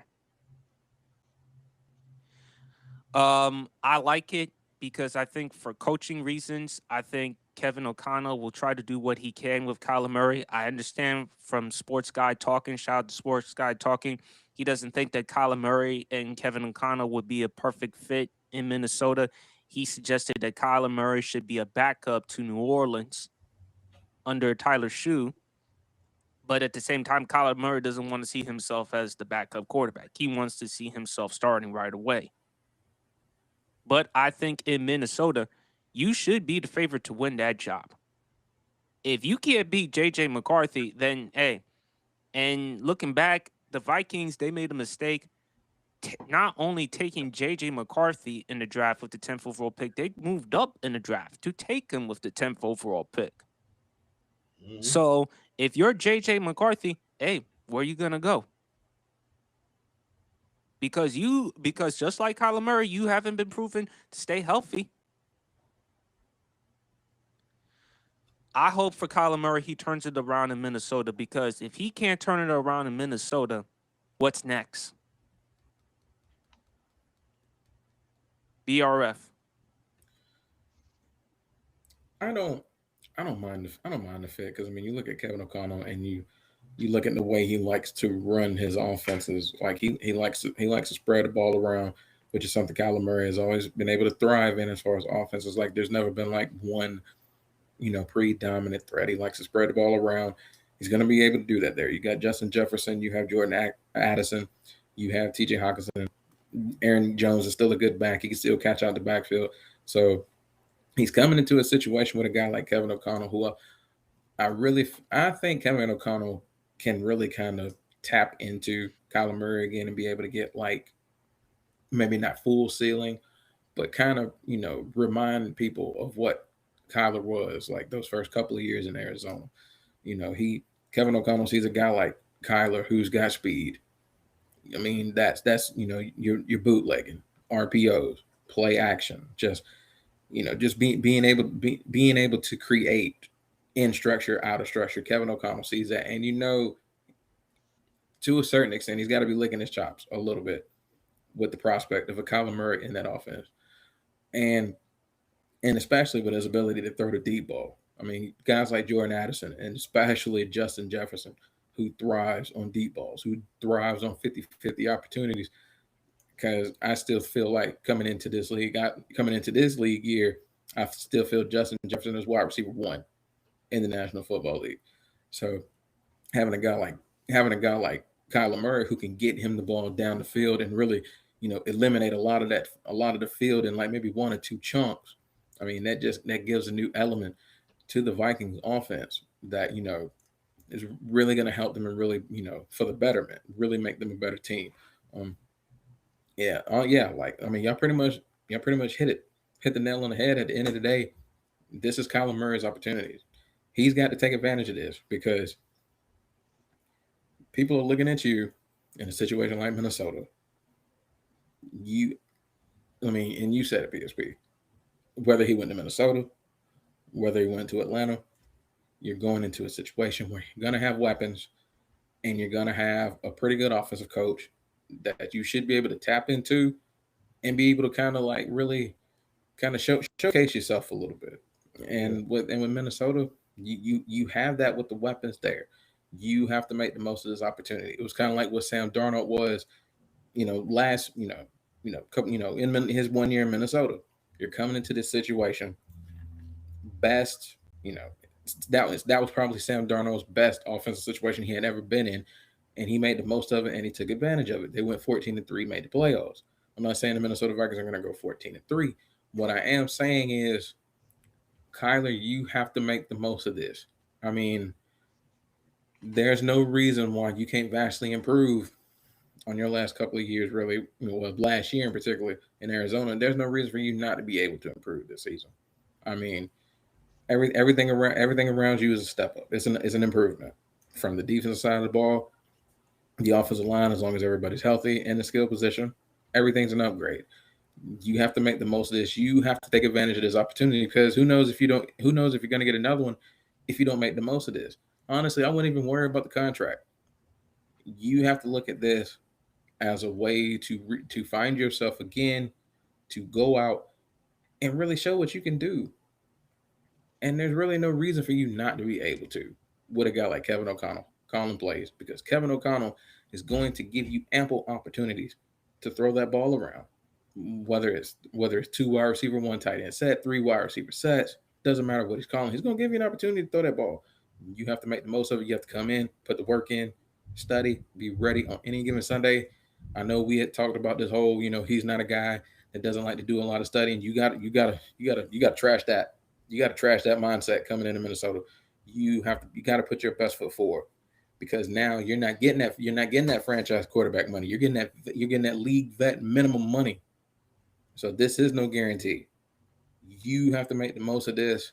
If you have a solid 2026, who knows what that can lead to into the future, as far as maybe not necessarily getting a big contract, but a team looking at you, giving you a well-deserved opportunity to be the face of that franchise. Even if it's not resetting the market, something respectable for a guy of your talent. But you have to do this here in Minnesota, where I'm not going to say it's on a silver platter for him, but he has a really good opportunity with the offensive weapons that he has around him. He's got to make the most of it. He can't worry about the outside noise. He can't worry about the Call of Duty. He can't worry about none of that. You have to make the most of what you're about to step into, and you got to let it ride. You can't really think about much. You got to let it ride. Enjoy yourself, but be smart about it. Because if you could knock this out the park and you have a good year in Minnesota, you're revitalizing your career. And a lot of these people around the league are going to have a little more respect for you. They're going to look at you and say, "Hey, you know what? He was down. He bet on himself. He had a really solid 2026. I'm not ready to commit to him big money, but let's bring him in. Let's give him a 2-3 year deal, decent money. Let's see what he's about." Yeah. Well, like I said, there's really not more to add to that. Well, look, the one thing he can't really control at the end of the day is his size, because that was one of the major concerns about Kyler coming out of college. He is such a small QB, and injuries are going to play a role, especially for someone of his size. So he's just going to have to learn how to play smart. He's just going to have to learn how to get rid of the ball quicker. And he's just going to have to go through his reads. And again, that requires him watching film. The reason why I think I'm hard, and again, I don't like being redundant, but again, the reason why I was criticizing Kyler, and I was wrong, like I said, for tagging him in the post, was because I feel like, dude, I am an OU guy. I know what type of talent that you are. Kyler, you have so much potential. And I would hate, and when I hear reports about you not studying, not doing as much homework as you can, I feel like that is a huge disservice, especially for someone who's blessed and as talented as you. When much is given, much is expected. And I hope for you in Minnesota, you just capitalize and maximize this opportunity because you never know, it may happen again, Kyler. If you put out another bad fourth of film, then guess what? Eventually, the league's going to move on from you. Or you're just going to have to be, at best, a journeyman quarterback. And for a guy coming out of college with that type of ability and projected to be the number 1 overall pick, to your point, champ, imagine the amount of heat and criticism he would receive and what golden opportunity he would have missed out. So I hope for Kyler, he maximizes this opportunity. But speaking of another quarterback, I'm sorry. I've been trolling all week because I thought the Atlanta Falcons, I saw the big fella's reaction on TikTok. They were pissing him the hell off. It looked like Big Fella was about to cheat on his diet. Hell, I wouldn't blame him if he cheated on his diet that day. I mean, he could have ordered himself a bacon cheeseburger with a large fry and Oreo shake from Five Guys. But they brought in Tua Tagovailoa to a 1-year deal. Now, BRF, you mentioned prior to the show, they brought him because of the style of offense, Kevin Stefanski. Fair enough. And he's a left-handed quarterback because you dealt with Dylan Gabriel during the time in Cleveland.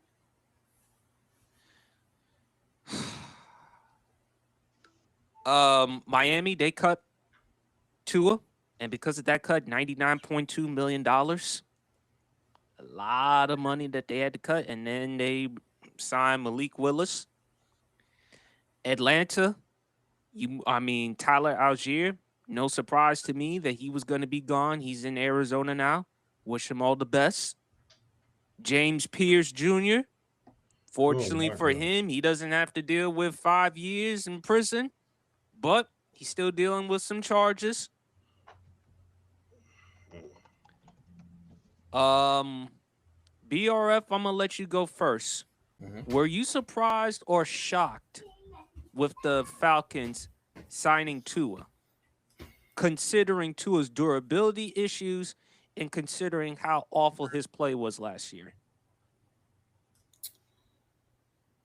When you look at it from the Falcons' perspective, I knew it was either going to be Kyler or Tua. I'm gonna just keep it a buck. It was going to be either one of those two, to be honest with you. I'm not surprised. Shockingly, I'm not surprised. It was going to be one of those two. I think I get, as bad as Tua was last year, it could be, you can think about a multitude of things that could have contributed to all that. I mean, you got to look at the Miami Dolphins franchise as a whole. You know what I'm saying? They're not exactly, pristine in terms of like how they operate. So we can give them a little bit of a pass. But still, you didn't play well, and you also didn't really even when you were going through the concussions and the injuries, you still weren't fully kind of like protecting yourself. Now, one thing I will give him, he torched us with one eye. I will give him that. He torched us with one eye. And I think you have to look. I think you're talking about the Atlanta game. The Atlanta game. I'm talking about lit us up with one eye. That 50 piece with 20 extra flats. God to my it's not. I mean, 50 piece with 20 extra flats was poor. I remember that game. Poor Denver Broncos that night. Poor Denver Broncos that day. So it's not like he's not capable. It's not like he can't do this, because he really should be happy with the situation he's about to come into in Atlanta.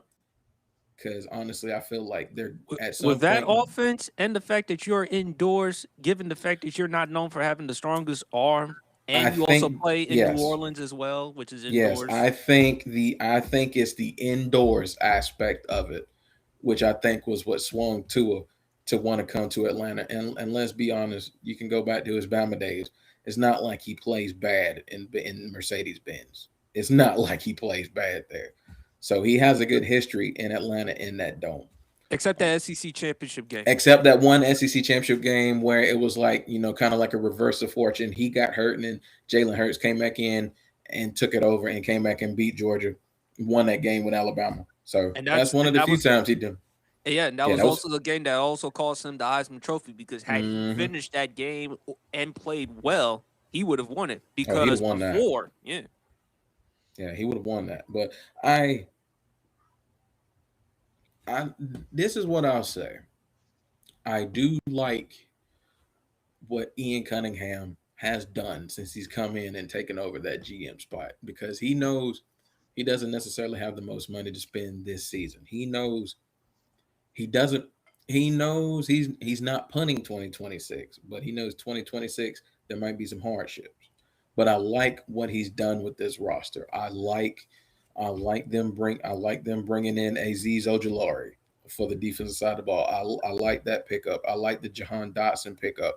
I really like the Samson Ibukum pickup, the defensive end. If you Samson Ibukum, he's fresh off a couple years ago. He had 9.5 sacks in 2023.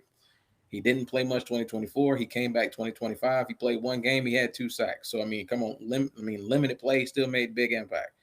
So what Ian Cunningham is showing me is it's about building the depth of the team, but he is a guy that loves draft picks.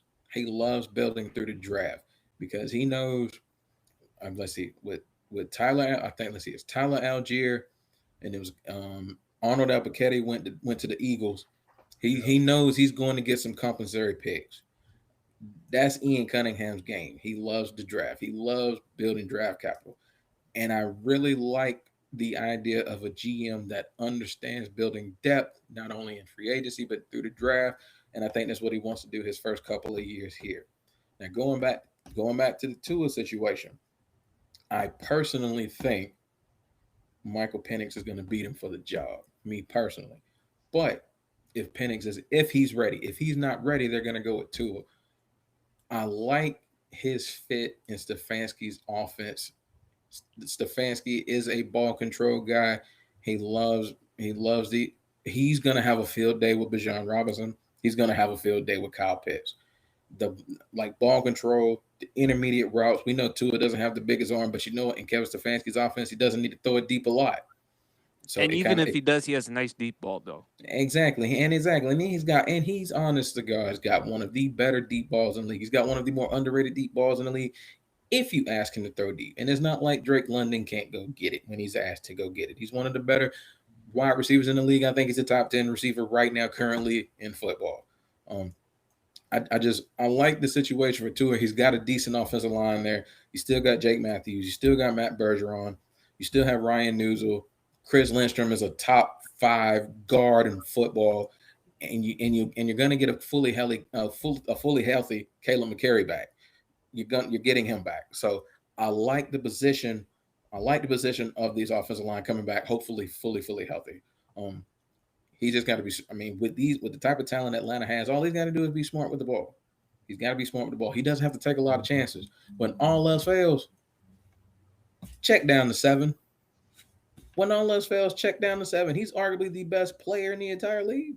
When all else fails, check down to 7. You ain't got to take all these crazy chances. You don't have to do that in Atlanta. Just be smart.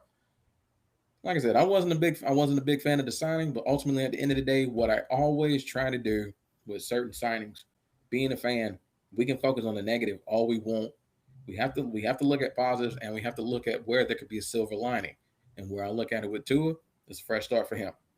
He's getting a fresh opportunity in a better offensive situation. He's getting a fresh start. Now he's got it like kind of like with Kyler. He's got to seize his opportunity because we know if Penix is healthy, he's not the future here, but he can at least make something of himself. If Penix is not healthy and he can't get up speed, he can at least make something of himself to give him a shot to stay here. Ultimately, he's got to make the most of it. I like the fit with Kevin Stefanski though. I like what he's gonna do with him. He's gonna roll him out. He's gonna roll him out. Tua is not the most athletic guy in the world, but he's got decent legs. He's gonna be able to move him around. He's gonna move him out the pocket. Kyle Pitts is gonna be his best friend, and just intermediate routes. Not gonna have to throw deep too much. I like the fit. It makes sense for Tua, but he's got to stay on the field. That offensive line's got to play up, and he's got to stay on the field because I promise you, he gets hurt, and you're right back at square one. Especially if it's another concussion. If it's another concussion, I almost feel like even though it's only $1.3 million, that $1.3 million is just if he gets another concussion. So he's got to be smart with it. He's got to protect himself. He's got to protect the ball. This, even though it is Tua we're talking about, it's not like the NFC South isn't winnable. The NFC South is still a winnable division, but I think right now it's really on Ian Cunningham and Matt Ryan. Identify the talent, get them in, and allow Kevin Stefanski, allow Jeff Ulbrich to really do their thing. So we'll see where it goes. It's way too early now to try to like talk about what this person's gonna do and what this person's gonna do because I know how Falcons fans are. They're like freaking out at the fact that they got Tua. Honestly, at the end of the day, they would have cried no matter who they got. They didn't want Kyler. They didn't want Tua. So it really doesn't matter at the end of the game. At the end of the day, you gotta make the most of it. You gotta do what you gotta do. So we'll kind of see where it goes from here. But Well, they brought in Tua to your point because the scheme are fit. Because how's Stefanski and Kyler going to fit? Kyler runs more of the air raid offense. Stefanski runs more of a pro style type of offense, which Tua would fit in. But BRF, the concerns with Tua has been durability and not only that, the competition.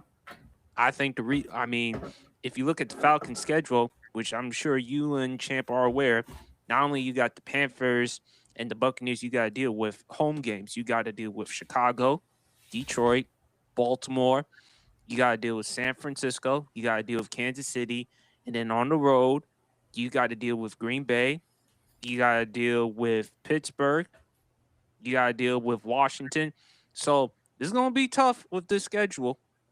But it I is. think, but with the defense, but here's the thing with Tua. I think for Atlanta, it was I was laughing because Atlanta.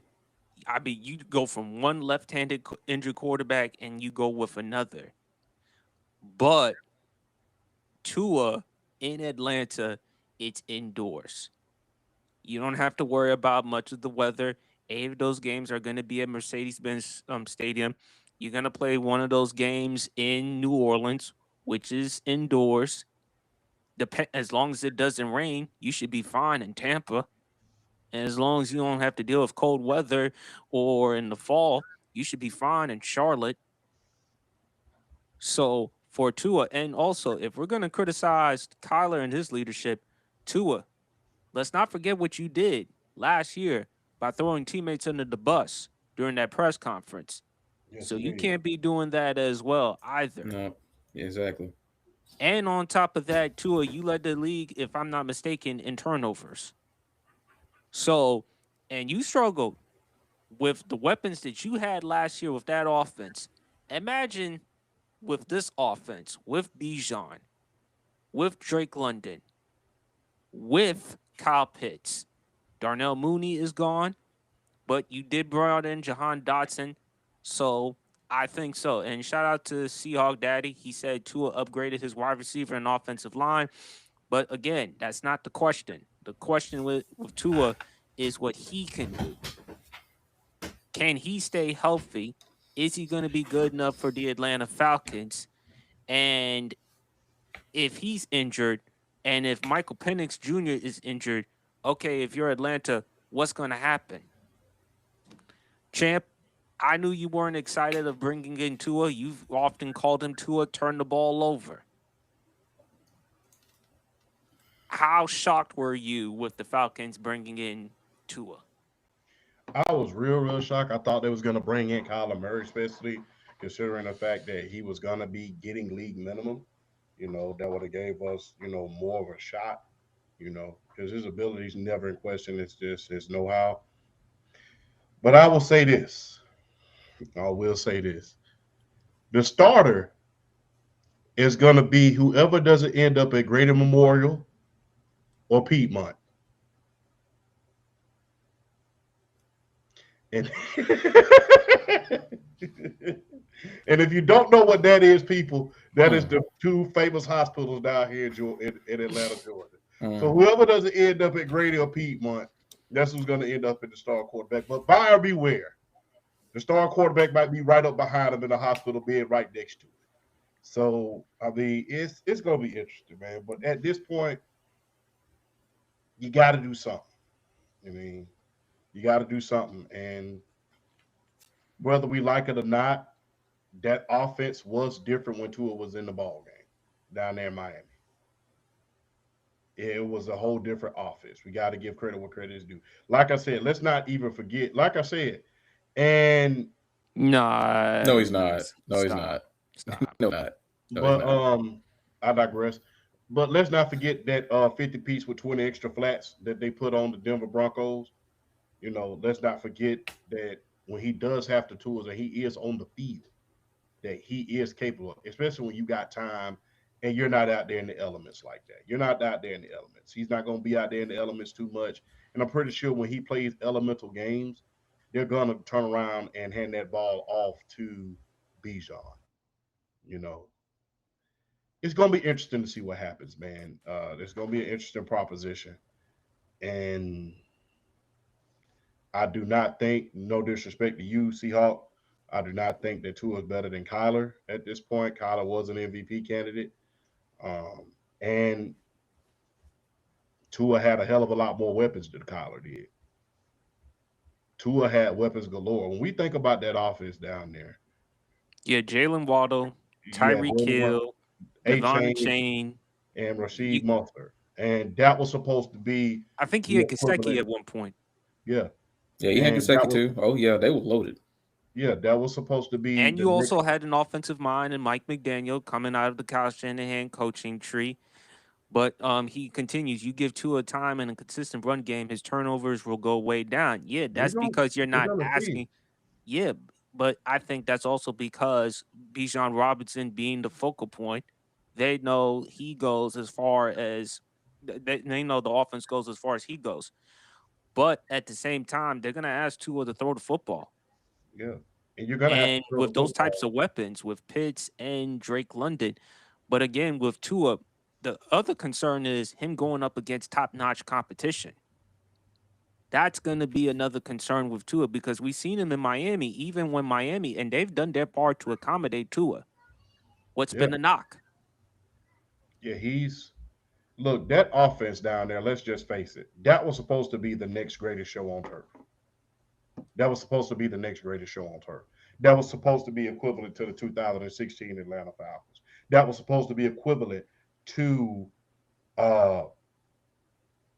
the Broncos in the Peyton Manning era. That was supposed to be that. You know, you had Tyreek Hill who had a Super Bowl pedigree. Jalen Waddle. You had a decent offensive line. You had an offensive-minded coach that knew how to win up under Kyle Shanahan.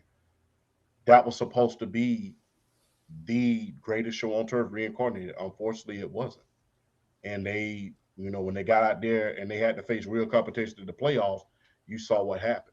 So it's going to be interesting to see what he does in the NFC South. It's going to be interesting to see. And if you really want me to be honest with you, I mean, I'm going to just be real. Like I said, no disrespect to UC Hawk, man, but I will just be real. And look, don't be surprised if the Raiders sign Russell. But I'll say this. Kyler has been on the field a hell of a lot more than Tua. At one point, we was asking if Tua needs to retire at a certain point because he was getting so beat up. And remember, when the great Damar Hamlin hit him, it wasn't one of those real malice Gene Atkins or either, you know, Jack Tatum type of 70s football hit. He, you know, boom, he hit him, but, you know, he ended up having a seizure right on the field. So you had to, there was a point where we was questioning if Tua was a little bit fragile at a certain point and if he needed to retire. But gonna be an interesting proposition. I hope that This is your opportunity. But Atlanta, I will say this in closing. Atlanta, listen to me. Listen to me very closely with both ears. If Tua has a good season, don't mess up and give him a huge contract. Don't do that crap. Don't, don't, don't.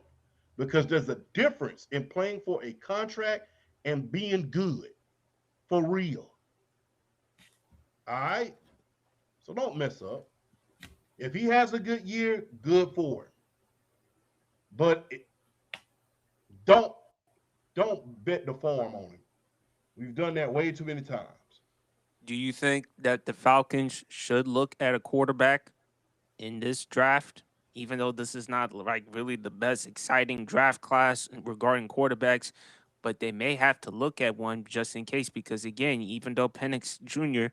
is coming back, but again, the concern with him has been durability. Tua's had durability issues long before he stepped into the National Football League. He's had injury issues in college.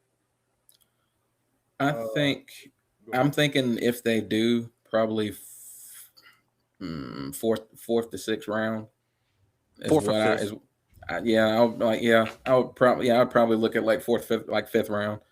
I would probably take a flyer because I know the one name that a lot of people were throwing out there was Haynes King, and he would actually make sense. And Kevin Stefanski's scheme as far as like what he did at Tech, he improved his arm. He improved on his arm as far as like his accuracy and everything like that. But he doesn't have the biggest arm in the world. But I mean, he would make sense in Stefanski's scheme. I think Haynes King would make sense.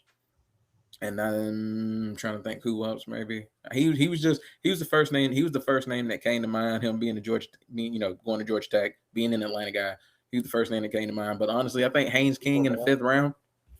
I'd have no beef with it. I think they'll probably take a flyer on the quarterback, probably like fifth, sixth round. Look out for Drew Law. I haven't been hearing a lot from him as of lately. He was the shoe in to be the first overall pick this year before he got hurt. But look, the Penn State quarterback. Yeah, if he drops, look for Atlanta to kind of take a flyer on him, although he's hurt. I think that would be the best case scenario if they were to take a quarterback, to be honest with you. Yeah. Drew Law is that guy. I like Drew Law. I like him too. But I felt like, you know what? Another quarterback that could have actually went to Atlanta, he's with the Dallas Cowboys as a backup, Sam Howell. I wouldn't mind Sam Howell being in Atlanta for a little bit. Another guy that they were throwing around because of the connection with Ian Cunningham, Tyson Bagent, the guy in Chicago. He was another guy that they were throwing around for a little while because of that connection he had as far as with Ian Cunningham with the Bears is concerned, and that actually would have been a decent little fit too. So I mean, if they're gonna go 3 just to have that emergency third guy, just some names that we're throwing out there. You're gonna have to give Tua and Penix durability issue. Yeah, you're gonna have to have a third guy. Yeah, I mean, because again, Penix, the knock on him was durability, which is why I felt like with Atlanta, you had to take him with the 8th overall pick, even though Champ at the time wanted Dallas Turner, but BRF, you've mentioned before the potential with Walker and then with James Pierce Jr. And I don't even know if Atlanta what they're gonna do with James Pierce Jr. But I don't see him. I don't see him playing it down this season. I don't see him playing until 2027. I agree. That's my opinion. Seahawk Daddy, appreciate the comments, man. Whoever gets Jeremiah Love is going to win the draft. Yeah, you know what? We need you to come in more often, big homie, because I like that assessment. I really do, especially if he ends up going to one of these teams. Let me look and see who has the top draft picks at this point outside of the Raiders, because that's a good assessment right there. I would love to see him, and I'm trying to think. Because right now, I know Oakland. Damn, I'm sorry. I know that Las Vegas, they have the number 1 overall pick at this point. I don't think they're going to go. They're not going to draft another running back. They're not going to draft that. But can you imagine him with Cam Ward at the Tennessee Titans? That would make a lot of sense. Can because you they were imagine about him to in the move on. They could have actually moved on from Tony Tony Pollard. Tony Yeah, Pollard. They I were mean, about to move on from Tony Pollard, and they could use some more help with the running back duo. But Tennessee, who knows? Maybe they can get offensive linemen can you to imagine him protect. with the Cleveland Browns with Sador? And Quinshon Judkins, Yeah, Let's you'll see. like more good. dynamic than Let's Quinshon Judkins. see. So Can you imagine him with the Washington Commanders? They picked number 7th he would be a overall. hell of a fit for y'all. PSP. He Yes, really would. Yes, but at the same time, I would love for them to address the biggest needs. That is the defensive line. They also got to address corner because again, they released Marshawn Lattimore. He's gone. And again, they brought him there because they felt like they needed a quarterback to compete at the time when they were in the NFC Championship game. We still have to address the offensive line because Laramie Tunsil, that's still not going to be enough. So there's a lot of things that Washington has to All right. address. All right. can you Okay. imagine him I'm making a dropping to prediction. number I'm making a 10? prediction right now for Jeremiah Love. And y'all can hold me to it. If I'm wrong, I'm wrong. I'm calling my shot right now. He goes to Arizona at 3. I think he drops to 10 I and don't goes to know. Cincinnati. If Jeremiah Love drops to 10, I think that would be like, I'm not saying 10 is bad, but I think that would be the craziest thing in the draft. Can If he you drops to imagine 10. how pissed off Tyler Agil would be? But honestly, as mad as he would be, tell me that wouldn't make sense from the standpoint of the Arizona Cardinals. It would I make mean, sense yeah, from the he standpoint. being yeah. I mean, it'd be It would another make thunder and sense from lightning the stand- situation, but It would make sense from the standpoint of Arizona, but if I'm Arizona, I still think to Champ's point, you still need help with the offensive line. And that's the one thing that Champ has defended Kyler Murray on throughout his time in Arizona. He didn't have a great offensive line. He had other great weapons around him. Yeah. but I think from the Arizona Cardinals perspective, you have to be absolutely sure that offensive lineman is there from the taking, and if he's not, you got to go BPA.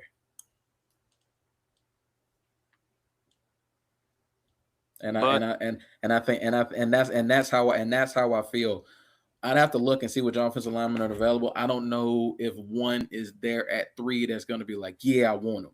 Which is why I wouldn't shock me if Arizona took Jeremiah Love at 3.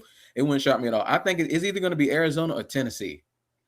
I think he goes to one of those teams. Or the Aints. Well, they ain't. Well, they got Trevor Etienne, but again, who knows? You can never know. But Cards are in a free fall. They may win 2 games. Although you could say Washington Champ, but like I always say, you keep saying quarterback cannot throw on his back, but that's the job for a pass rusher. That's what Washington needs.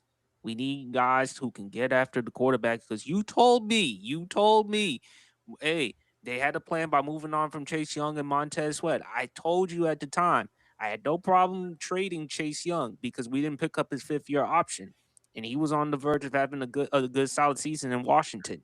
So if we're Washington and if we didn't pick up the 5th-year option, we would have overpaid him. I told you about Montez Sweat. Have I not told you how valuable Montez Sweat was? Matter of fact, you and BRF as Falcons fans, y'all wanted to get y'all hands on him because we had him, but Chicago gave up the better draft pick. We had him locked up, but Chicago offered the better draft capital. And I wanted to steal, and I wanted to steal. You also wanted to steal Daron Payne. I wanted to steal Daron Payne from you guys to pair up with Grady Jarrett when we had him.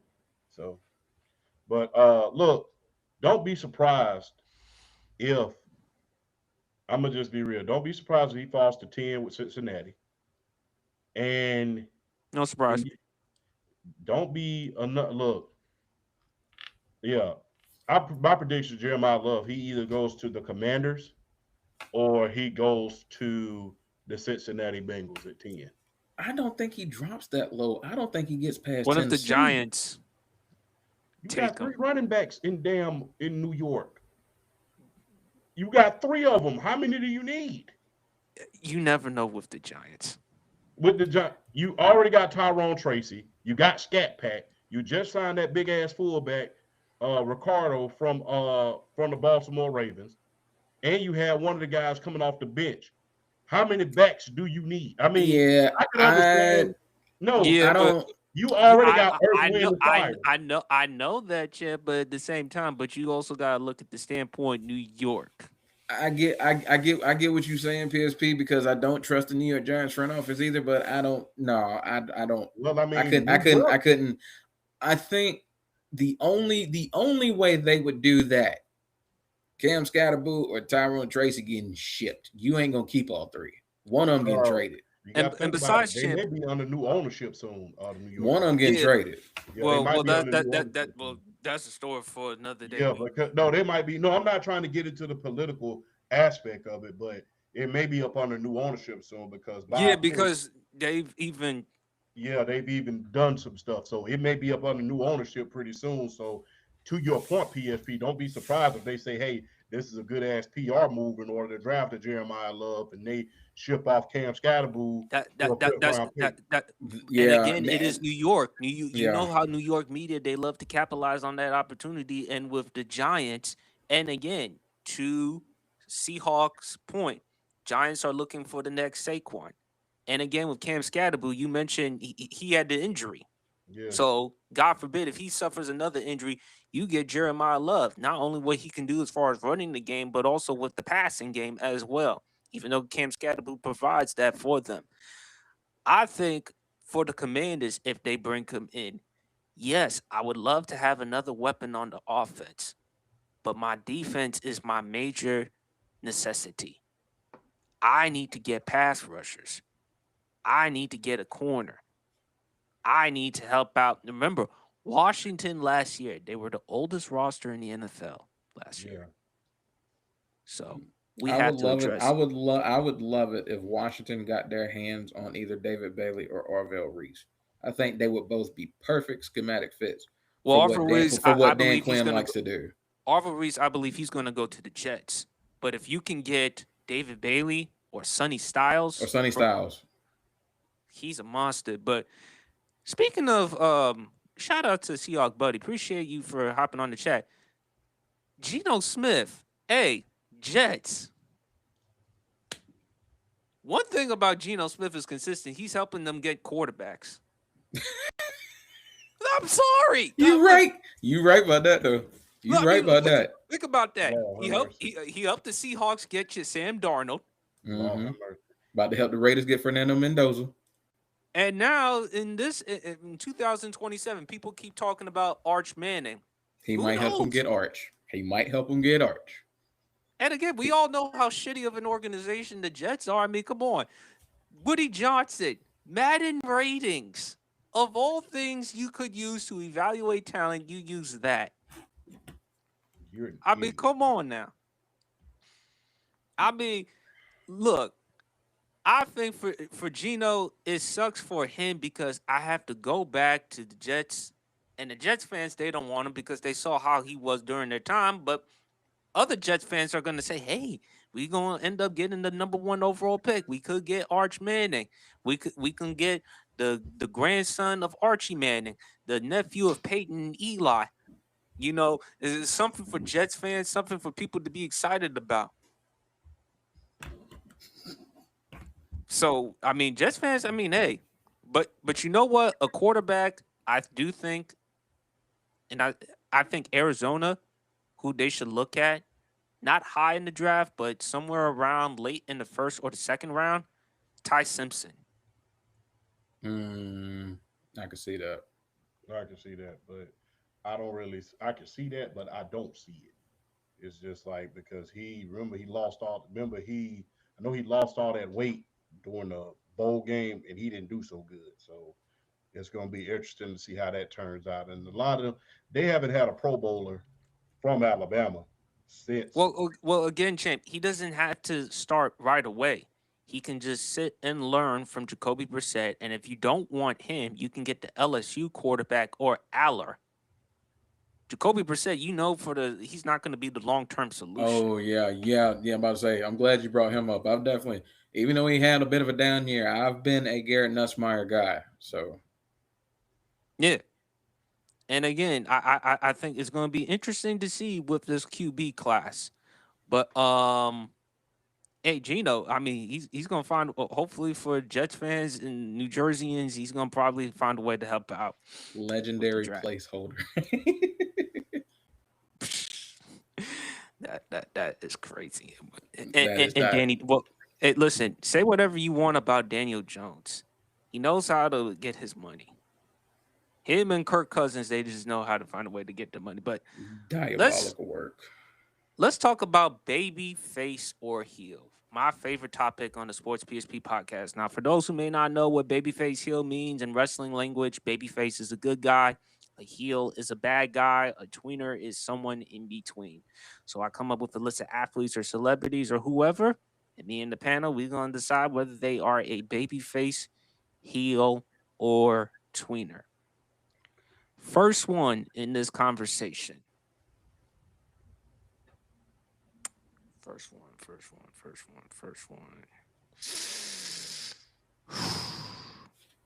Robert Kraft. Babyface. I'll say babyface. Outside of the time in the tugging pool, or excuse me, the massage parlor. But outside of his time there and him getting in trouble because of that. He did advocate for Meek Mills, though, to free Meek Mill. I was just about to say that. But he advocated to free Meek Mills. He's been a staple in the hip hop community. You know, him and Cardi, they were dancing. Cardi B, you know, dancing on the stage. Him and Jay-Z, you know, him being arguably the best owner in the history of the league. Because for him to come out of the Brady era and transition that into another good quarterback in the form of Drake May. Granted, he didn't have a good playoff, but he's only in his second year. So for Robert Kraft to be and the thing is, he does all this winning while being, although he's in the limelight, he's a very, very low-key owner. He's not at the press conferences every single day like a Jerry Jones is, or like a Dan Snyder was, or any of those other, or even Al Davis, the late, great Al Davis. So although he has his hangups, which him being in the massage parlor, what have you, even the great Tom Brady, when he was on that roast, had to check somebody about that. But I'm gonna just be winning makes you a heel. Winning makes you a heel. Unfortunately, when you're winning and you win too much, people get tired of seeing you win at a certain point. When you Is that why you call Patrick Mahomes a heel? Yeah. When you first win, you are the lovable guy who wasn't supposed to make it. You win again, consistency. We all love it. We win again. Oh man, you winning, but this is starting to get thick. You can't win everything, can you? Then you win again and again and again. It happens every time. When you win too much for people's liking, hey, look, let's just keep it all the way above. When the average guys win in life a little bit too much, the hate starts. It starts with him graduating high school. Good job. Then he graduates college. That's when it starts right there, because guess what? You're winning a little bit too damn much for our taste. Then he gets that $100,000 a year job, get a bonus, becomes the youngest executive in the history of the company. Now he got this little fine ass girlfriend that he bringing around everybody. Oh, he just lucky. Blah blah blah. You ain't applied your damn self. That's how come you ain't winning. That's the thing. The hate applies with everyday life. And like I said, for men, especially like us, it starts the day after you graduate college. You go get some hate. You know, they even got that little thing by Monique. Since you got your little fucking degree and you know everything, they even got the little meme out right now. So that's the thing. When you win too much for people's liking, you're gonna be hated. But in the great words of Triple H, what's wrong with winning? What's wrong with it? We get so caught up in being liked that we forget we in this lifetime to win. Oh, that was an amazing promo he cut on Seth Rollins. We get so caught up that we forget that we're here to win. What's wrong with winning?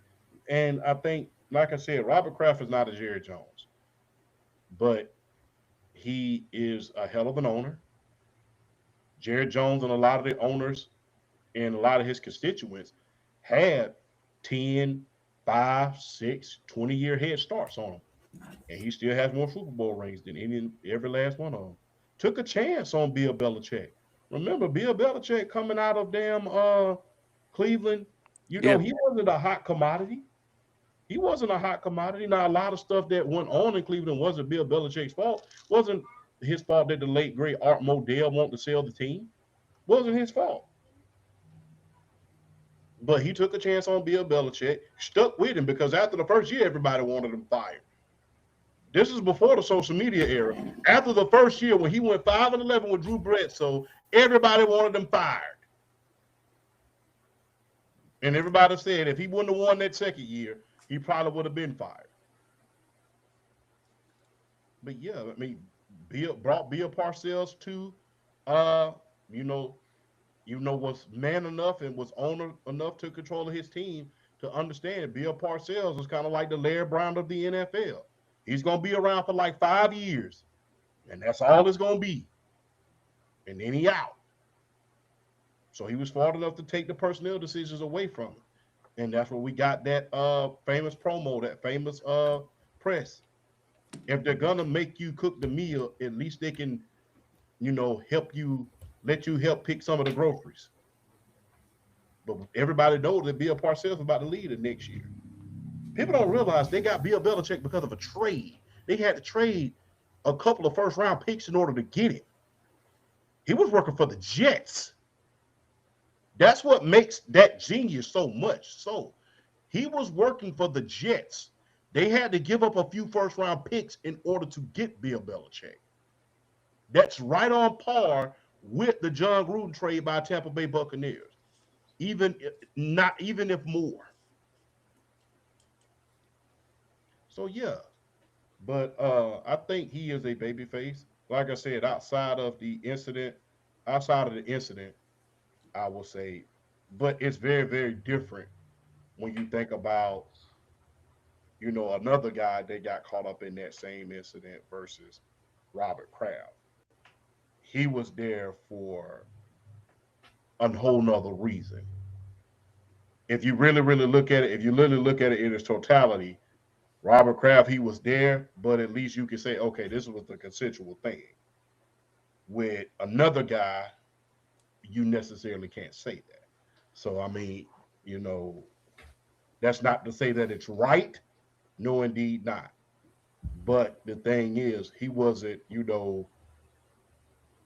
trying to kick his way into the door. I will say that just to keep it rated G.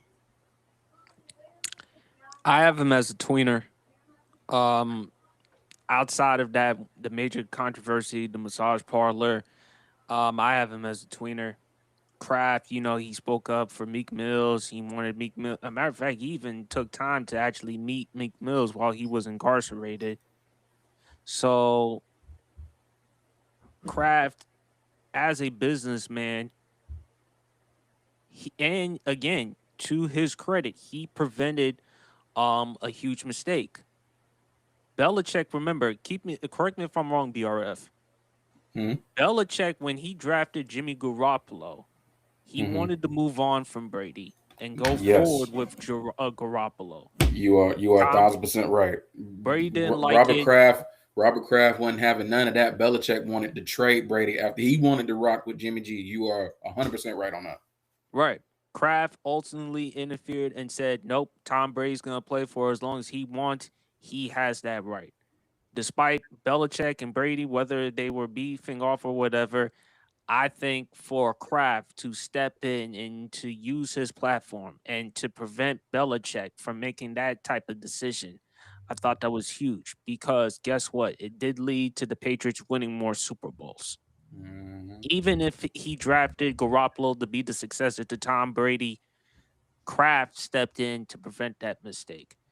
And Kraft, if you look at what he's done as an owner now, look, Kraft has proven that he doesn't need to have Brady or Belichick to succeed. Look at what he's doing with New England right now with Mike Vrabel. who's a damn good head coach, who the Tennessee Titans do miss, even though they're in the right direction with Robert Saleh. And I saw the new uniforms that they have out, and they actually look pretty good to if you ask me. But when you look at Mike Vrabel, what he has done for New England, a complete 180 compared to what they were the last few years with Belichick. And when I look at the fact that Kraft, to your point, champ, he's not like Jerry Jones. He's not the type of owner that's like me, gets all the attention and stuff. Sure, he's going to get the attention regardless because of who he's connected with, but he's not going to be constantly talking like Jerry. Yes. So I look at that. Kraft knows that he's going to get attention, and people are going to look at Spygate and Deflategate with the New England Patriots organization, but still, what Bill Polian did to keep Belichick and Kraft out of the Pro Football Hall of Fame, to me, is inexcusable. And Bill Polian, the reason why I believe we called him a heel, champ, because not only just that, but also Bill Polian, his obviously we didn't like what he had to say about Lamar Jackson, which we all know. You can read between the lines. But the fact that Kraft and Belichick were not in the Pro Football Hall of Fame because he used the fact that, you know what, I was the former general manager of the Indianapolis Colts. Yeah, jealousy, envy played a role in it because of how the Patriots beat y'all, how the Patriots owned the Colts during that time. Yes, indeed. And also, too, Bill Polian, it does help that you work with the media.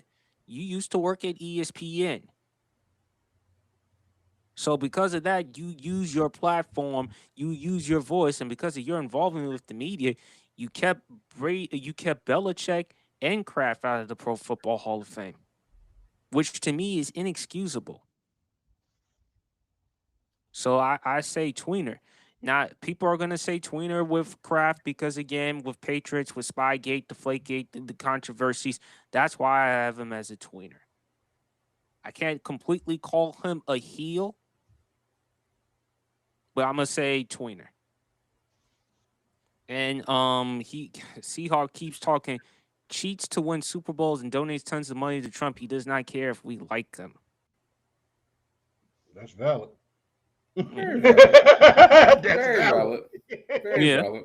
Very I valid. mean, that's valid. Very valid. But I'll. Yeah, but I'm at the kind. same time, Bill Polian, to your point, champ, you did mention he did cheat.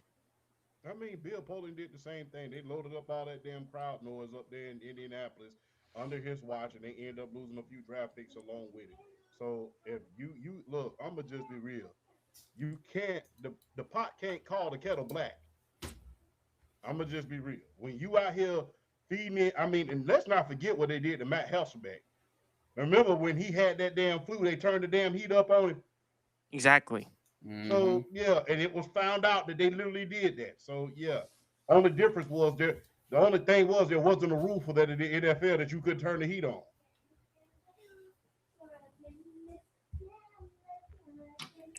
BRF? Let's see, Robert Kraft. I'll probably go. I'll go tweener as well. Like, see, because my thing is, although Seahawks Daddy did make points about the Trump money donations. You know what I'm saying? We know how everybody feels about him in this podcast, but I do look at Robert He Kraft as did far as help out like for Meek Mill, though. Let's not forget that. exactly. I look at the situation. I look at the situation for Meek Mill. I look at kind of like being like a vessel as far as like him getting out and all that other stuff and all that. And then also like what he's done for the New England Patriots franchise. I already think he's the greatest owner ever. Okay, I already think he's the greatest owner ever. I think you just look at when you look at his time owning that franchise, and then you look at like, granted, is when you look at the Patriots winning the 6 championships, it immediately goes to Bill Belichick, Tom Brady, but it starts from the top. it starts from like Robert Kraft and like the GM, whoever he's got underneath him, his scouting and all that. It starts from up top because you can't win if the front office isn't putting you in the best position, in the best situation as far as personnel, whether it's coaching or players. The front office has got to get you there. Robert Kraft is the one is signing off, talking to the general manager. I mean, he's overseeing all of this, so he's just as big a role as in the success of the Patriots dynasty as Belichick and Brady, because who we don't know if another owner could come in a situation like that and be able to handle himself accordingly the way Robert Kraft did in the eyes of so many, in the situation, in the controversies and the success, just everything, to be able to kind of stay even keeled behind the scenes and be able to maintain a winner, just maintain a certain kind of even keel and certain even level to everything, to still come out year in and year out and be a part of help building something and having this team contend year in and year out. He's just a big a part. That's why I think he's already the greatest owner of all time. And I mean, and you get a few clips here and there, like the one of him dancing. I mean, come on, man. Who gonna say no to dancing with Cardi B, man? Who gonna say no to that? Ain't nobody gonna say no to that. That man on the camera having fun. That man living his best life. You can't be mad at that. And granted, other instances of him living his best life. He pulled his. He thought about a young Jeezy boy back in the day. He couldn't even lie. A day like this, he said he was gonna have a hell of a night, and that's what he did. You know what I'm saying? That's what he did. That's what he did at the end of the day. You know what I'm saying? And he went to a parlor. He knows better. He absolutely knows better. I'm not excusing him at all. But at the end of the day, like I said, he's not like full on Babyface, but I mean, he's not like full on heel either. I mean, he's neither one of those. He's kind of like right there in the middle. He's not like, because like if I'm looking at it from an owner perspective, I think Arthur Blank is a babyface. I think Jerry Jones is a heel. I think Robert Kraft is like right there in the. It's like right there in the middle. Like he doesn't lean one way, he doesn't lean the other way. He's like right there. So I mean, you can't really knock on Robert Kraft. I mean, there's really nothing bad to say about him. I just think he's kind of like right there in the middle. But yeah, I already think he's the greatest owner ever. So, all right, this is pretty obvious. The board is pretty obvious on this one as far as heel, and he's an owner, former owner, Dan Snyder. Oh, my bad. I'm sorry. My bad. What? Never mind. Just say it. Go ahead. Say it. Just say it. Say it. Say it. Go ahead. Say it. Next. Get from here. Like get from here. Be gone, heathen. Let's not even waste another second on that damn clown. You speaking on my behalf as a Washington Commanders fan? Look, PSP, you could, look, man, when we start making money, you can find me when we start making money. But that is the weirdest motherfucker I have ever seen in my life to be a billionaire. That dude is weird as hell. The cheerleader said he was weird. The secretary said he was weird. He was socially awkward. He reminds you of one of those little geeky kids in high school who, was a trust fund baby. And he was a weirdo. This dude was a weirdo, dude. He was a weirdo. It's one thing to be socially awkward. This dude was a flat out weirdo. And that's just putting it mildly. Mm-hmm. The cheerleaders, this one cheerleader, I never forget it. Black woman said he would literally make her flesh crawl when he would come around her. She would immediately tense up. You remember? Obviously, I'm quite sure you heard of the Costa Rica situation. Yes, like, dude, when you came in the room, you couldn't look him in the eye. Man, you better shut your ass up. And you couldn't look him in the eye. Dude, you this short. You 5'2", talking that big nonsense. Oh, you just don't scare me like that. He had go look it up. The staff couldn't look him in the eye when he could. Please. Go somewhere and go play in traffic, brother, because there was a point. There was a point between who was the worst owner, either Dan Snyder or James Dolan. Well, It no, was right up the par between those two. I Because think That rem- that's a tier that between Dan Snyder and James Dolan, that's a tier of ineptitude we should have never had to gone through as fans. well, the thing is, I think Hugh Culverhouse was a hell of a lot worse than both of them because Hugh Culverhouse, he didn't want to play Doug Williams after making it NFC Championship. So I really think that he was, to Dan Snyder's credit, I will say, he wasn't afraid to spend a lot of money in free agency. He You just know, he made was able to stupid get, moves.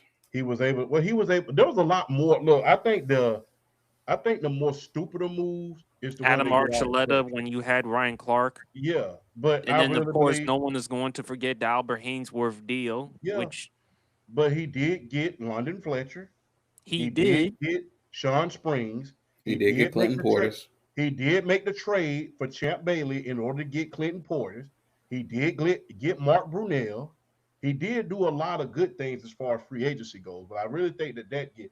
But as far as being a weirdo, bro, that dude was a weirdo. I did a lot of research on that dude, especially after me and PSP met. But man, He I'm just gonna he be he real. was the sixth son of a you know what. Bro, he made Vince McMahon look like a choir boy Mm, because damn. that's how weird he was. It's one thing to be engaging in a lot of these affairs or whatever, but when you got this whole mind control thing, where you're constantly over investigation, the FBI is investigating you at a certain point. The team is so bad that that FedEx wants to pull out of the team deal. And if you really ask me, a lot of the whole wanting them to change the name, although I agree with them changing the name, a lot of that was to get his ass up out of there.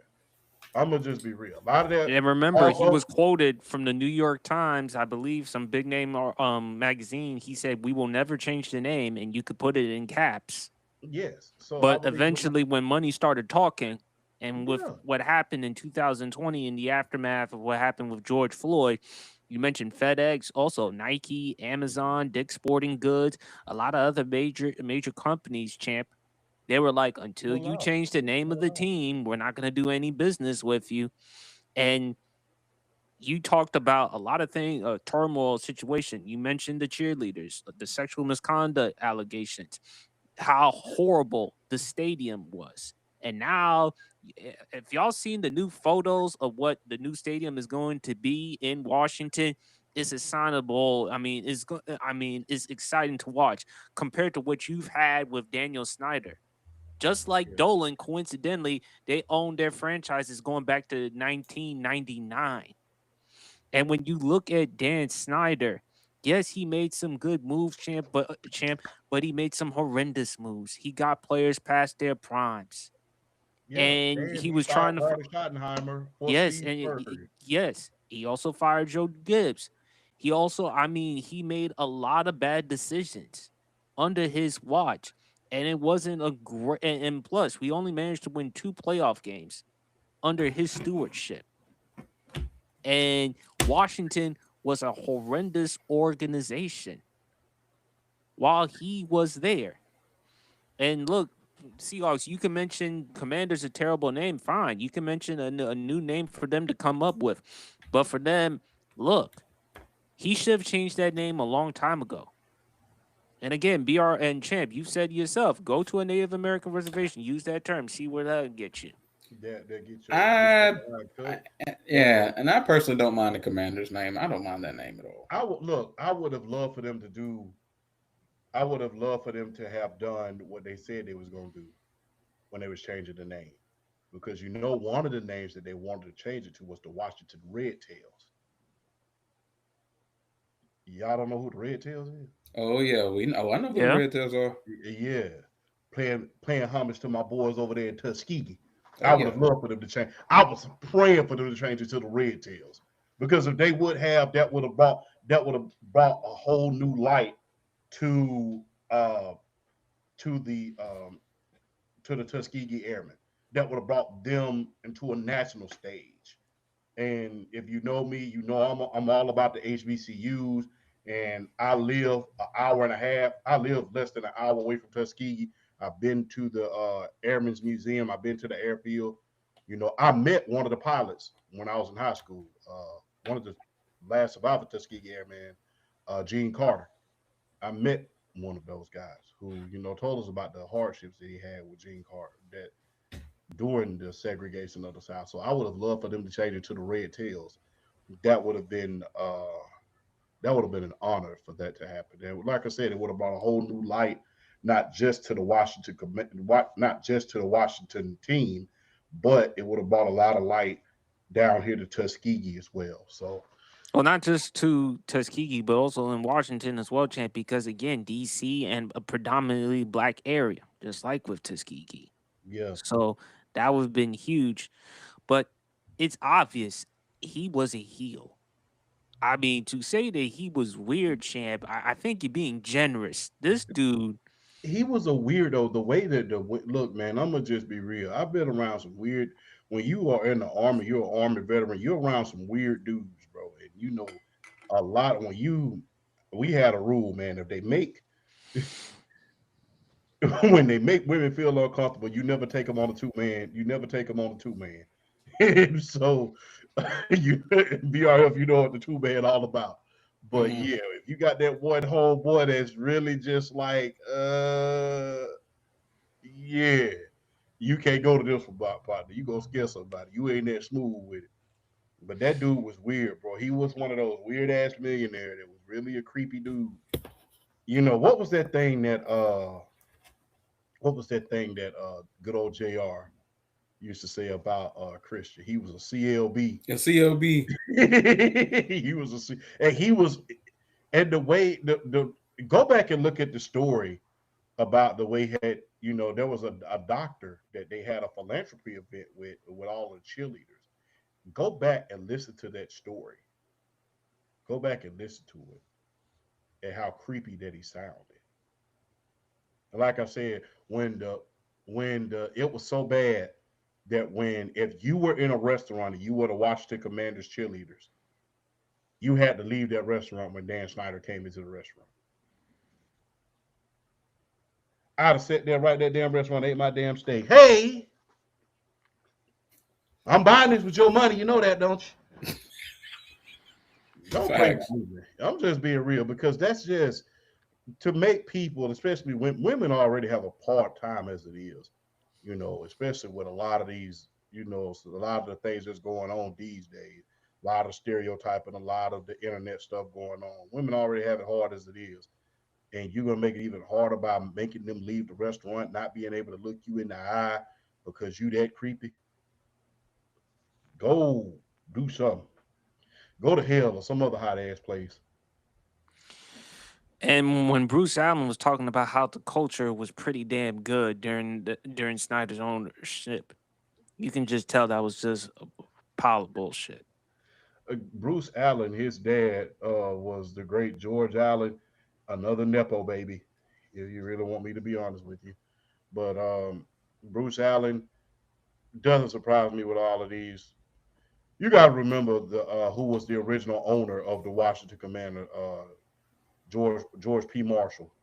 So I'll leave it at that. Oh, I know, champ. That you got to remember who, and they said that he wasn't an R word. He just didn't like being told what to do. Yeah, right. And so I don't fall for it when these executives like Bruce Allen or anything like that. I think the only thing that they did right by during that era was giving Doug Williams a front office position. That's the only thing that they did right because of all he did for that team. And he was only able to do a couple more seasons after he won that Super Bowl. That's the only thing I would ever give Dan Snyder and the Washington Commanders franchise during that era their flowers for is for giving Doug Williams a front office position that he richly deserved. He deserved that. But other than that, between you being a CLB, between you having a hostile work environment, between all of this other stuff that you was doing, you are undisputed heel. And I hope that the NFL forget. And I'm glad that you. And the one thing about bad owners is this: at some point, you have to remember those owners because of the great things that they did. You have to remember Jerry Richardson because the fact that that was Carolina's first franchise in North Carolina. You know, Yes. that was the first Carolina, and his statue was there. He was able to go to not one but two Super Bowls. One was with a black quarterback in the form of Cam Newton. He drafted Cam first overall. And from what I've heard and what Cam said, him and Jerry Richardson, they was really, really tight. It was real, real tight. So that's how come he was so broke up when they ended up having to sell the franchise. But when you think about Hugh Culverhouse, he was the one of the first guys to draft, a black quarterback in the first round in the form of Doug Williams. So he has to be remembered for that. And Tampa Bay started from Hugh Culverhouse. With Dan Snyder, it is so relieving, not just on for the Washington franchise, but for the Washington Commanders name and its previous name, that he did nothing during that time span of any significance. So you could just as easily forget that he was in the league. That is the silver lining in a big 20-year journey of ineptitude, is that we don't have to remember this little creep for anything that he's done, because he did absolutely nothing but make life hard for everybody around him. Only thing I will say, Champ, when you mentioned Jerry Richardson, yes, you can't talk about what he did in Charlotte by taking a team, putting them there in an NFL team, moving them to Charlotte, because when we all know about North Carolina, we know about basketball. But at the same time, Champ, we can't disregard what happened with Hardy and Denny's. Those were Yeah. two places in which he did own, in which he had a history of racism, but also sexual misconduct. Yes, indeed. But the thing is, as far as football sense, Yeah, football sense, but at the same you're time, not going to be able to forget what he did for the franchise because of the two Super Bowls, who he drafted, who he was no, able we to we put in can't, we position. can't disregard that. But But at the same as far time, as Dan Snyder is concerned, you can forget him. because You he can't say wasn't he did anything of no, significance with that team. champ, I can forget him because outside of Doug Williams, what did you look at and you say he contributed to Washington or Yeah, anything generally from NFL? yeah, you can't say he contributed anything. So you could easily say, okay, I can forget him. With Jerry Richardson, although he was racist, although he was with the misconduct, people have said, even recently, am I lying, BRL? That the damn team, as far as football wise, was better when they was up under the leadership of Jerry Richardson rather than David Tepper. I Well, mean, obviously, well, yeah. I That's mean, the well, I thing. mean that's and that. You can't. The thing is with Dan Snyder, you can. It's kind of like having that bad girlfriend or a bad person in your or a bad mentor in your life that taught you literally nothing in your life. but You can champ, easily forget them champ, and then who move am on. I? Yeah, but champ, who am I saying that Jerry Richardson, Dan Snyder? I'm not comparing Jerry Richardson and Dan Snyder because when you look at Jerry Richardson, regardless of his flaws, he was productive enough to tolerate. Dan Snyder, we knew what he was off the football field, and on the football field, you couldn't even put up a great product. He was Not never to That's mention, why like so easy to forget. not to mention, champ, the field. You look how bad the field was during the time under Washington. That was under him. You look at Yeah, some of the bad moves that he made. So even though you mentioned that, yeah, he did brought in Mark Brunell, you did mention that he brought in London Fletcher, you did mention that he brought in Doug Williams as an executive, but as a lifelong Washington Commanders fan, and yes, he was there during the time in which they drafted Sean Taylor, God rest his soul. He was a shitty ass owner. yeah, And when and you that's how and come during it's his gonna be time in so easy Washington, to forget them. yes, for me, yeah, for me, cause shit, I'm happy that I got Josh Harris and Magic Johnson, and now with the new ownership, Daniel Snyder was a train wreck as an owner. I mean, come on, man. All the horrible moves that he made on and off the football field, Washington wanted to move on from him. Fortunately, they did. You think and it's easy to forget Snyder because what did he really do that was so contributing to Washington? Were we able to go far? No. We managed to win 2 playoff games under his stewardship. Richardson, at least you were able to say, hey, at least he went to a couple of Super Bowl appearances. He went to several NFC Championship appearances. We have nothing to say regarding that with Dan Snyder. And not only that, he didn't create a culture that was healthy and conducive to winning. Which is why Jerry Richardson, despite the racism and the sexual misconduct, he's more viewed as a tweener. Because regardless of how terrible he was as a person, which he was, champ, behind the scenes. Exactly. At the same time, he was productive enough to at least tolerate. Yeah. And when you are productive enough, and when tolerance is when production is high, tolerance is a hell of a lot more higher. Yeah. And the moment when production drops, you out of here. Yeah. And so, like I said, you can't, the world is not, the Carolina fans, even now, they're probably not going to forget Jerry Richardson. No, they're not going to forget him. And if you because talk to of Harrison, what he did, because of the product that he put on the field.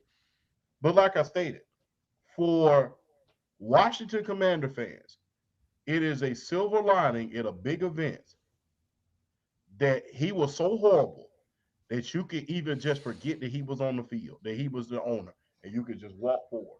Because it seems like I said, it's kind of like having a bad mentor or a bad relationship, regardless of the relationship is. The minute that you moved on, y'all got better instantly. It didn't take time. And I'm not talking about just on the field, off the field. You just got a new stadium. yes, and we also got new uniforms, and we also have better executives. So obviously, when you suffered shit like what we look, champ, you've often used a quote from Triple H. You're gonna have to learn how to eat shit and like the taste of it. Yep. During the time of Washington under Snyder stewardship, Washington fans had to eat a lot of shit.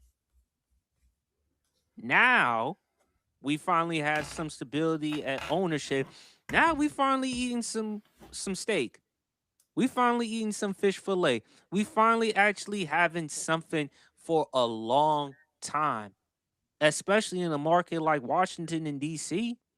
We so used to losing seasons, being purgatory, being dead last in the division, one of the worst teams in the NFL. Owners, they wanted to move on from Snyder because of how horrible he was as an owner. Yeah. He was hard to deal with because he was more than just a creep. This dude, if you actually about the Costa Rica trip, all the things that transpired under Washington, it was to say that is toxic would be an understatement. But BRF, what's your thoughts? I don't know. I look at I as someone who was like as someone who's even though we still don't have a title yet, as someone who's still to a certain extent lucky to have an owner like an Arthur Blank who is like who is he perfect? No, but can honestly say he's like a good dude and has an understanding of like personnel, not just on the field, but in front offices. Like I was happy for him this off season as far as like getting rid of, the people he got, the people he let go, and particularly Rich McKay. Like Rich McKay should have been gone. And the fact that he finally like, hey, you can work with the stadium as far as like the advertising and the events and stuff like that. But as far as the football team is concerned, you gotta get the hell out of here. So that was a good move on his part. Like Dan Snyder, when you look at Dan Snyder and you look at Jerry Richardson, what it ultimately boils down to, Jerry Richardson, at the very least, the fact that he was able to get the Carolina Panthers 2 Super Bowl appearances, he understood personnel. He understood as far as like having good football minds underneath him in order to make those necessary moves and get those necessary players in order to win. He understood having good football people and letting them do what they needed to do. And then for the most part, he could stay out the way. Dan Snyder wanted his hands in everything. Everything. And when you're not a football person, that's a no-no. When you know you're not a football person like that, when you know you don't have an IQ like that for the game, you need to get people underneath you who do have an IQ for the game and can navigate free agency, can navigate the draft, and be able to bring said pieces in order to make your team better. The fact that he was an unbelievably horrible football person, and the fact that the Redskins were even still able to make the playoffs the times that they did, was a testament to the players they brought in. because let me tell you something. That 2011 squad, not the 2011 squad, but 2012. The 2012 squad.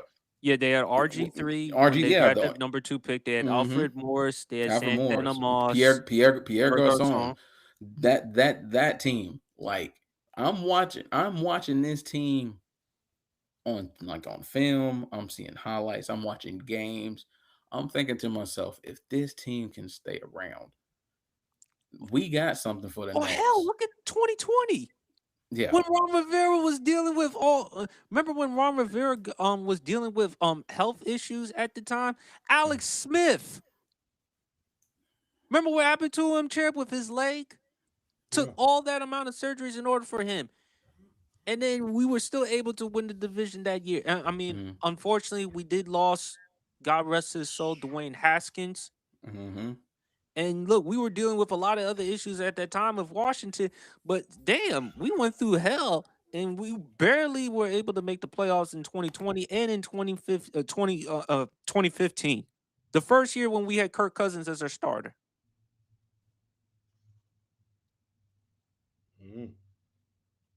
But, Champ, to your point, Jerry Richardson is a tweener compared to a Daniel Snyder.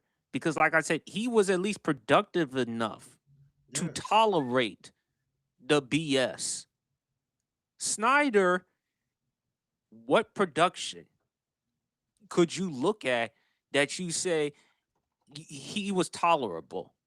And like I said, Champ, between him and James Dolan, they were horrible owners. You could argue which one was worse than the other between Dolan or Snyder. Obviously, Dolan is a better owner right now because obviously at least he's able to have success.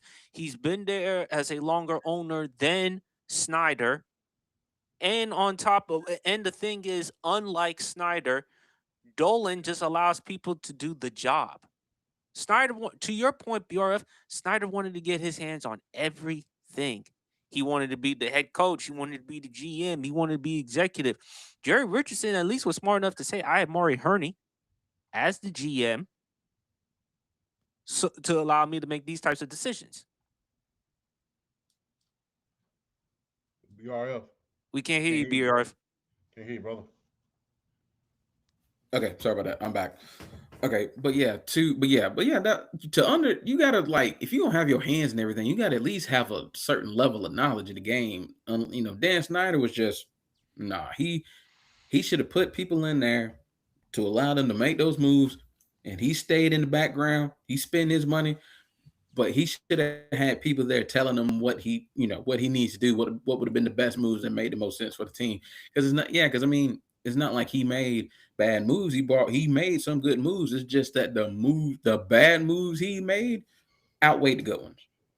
And as an owner, you can't have that at the end of the day. You can't have that. So even though I'm on the level of, even though Jerry Richardson did give them 2 Super Bowls, I'm not gonna give him that much credit and call him a tweener, because at the end of the day, he was still as a I said person, he was still compared to Dan Snyder. compared to Dan Snyder, absolutely. And compared to Dan Snyder, Now, absolutely. if you're talking about as a person overall, as a human being, yeah, I can't make Yeah. the argument for Jerry Richardson as a tweener because Hardy and Denny's, the racism, the sexual stuff, and plus, remember, Sports Illustrated, they did an article, champ. They did an article, and 2 days after that article, he decided to put the team up for sale. Why would a man who worked so hard to get a franchise in Charlotte, why would he put the team up for sale? So, all right, we got one more babyface or heel. Owner. No, I'm not going to use him. He's that one is pretty obvious as an owner, as a heel. I'm going to go for a champ. Dr. Jerry Buss, babyface. He is a babyface because Dr. Jerry Buss, the commitment, the excellence. And remember, Dr. Jerry Buss, he was willing, to Magic's point, he mentioned that Dr. Buss didn't have the basketball acumen. He was willing to allow other people make the right types of decisions. Rest his soul, Jerry West. Mitch Kupchak during Dr. Buss's time made some good moves, good decisions. Brought in Phil Jackson back in 1999. Pat Riley as a head coach. As a Lakers fan, as a Laker fanatic champion, you would know he is a baby face. I mean, the excellent, because ever since his passing back in 2013, you've seen Jeannie Buss and you've seen Jim Buss. Stephen A. Smith has often said Jim Buss was at Hooters while he was running the show for the Lakers. And remember, and look, a lot of things that transpired with the Lakers when Jim Buss was there running the show. They brought in Dwight Howard. They traded for Dwight Howard. Mike Brown. They fired him after going 1-5, 1-6. They promised Phil Jackson on a Monday morning. They promised Phil. Correct me if I'm wrong, champ. Didn't they promise Phil Jackson you have until Monday morning to make up your mind whether you're gonna be the head coach or not? And then you backstab him on a Sunday night by hiring Mike D'Antoni? To which Jeannie Buss, who was engaged to Phil at the time, remember the book she wrote, Lakers Girl, in which she said she felt stabbed in the back? Yeah. And look, Dr. Buss made the decision to move on from Shaquille O'Neal back in 2004 and go with Kobe Bryant.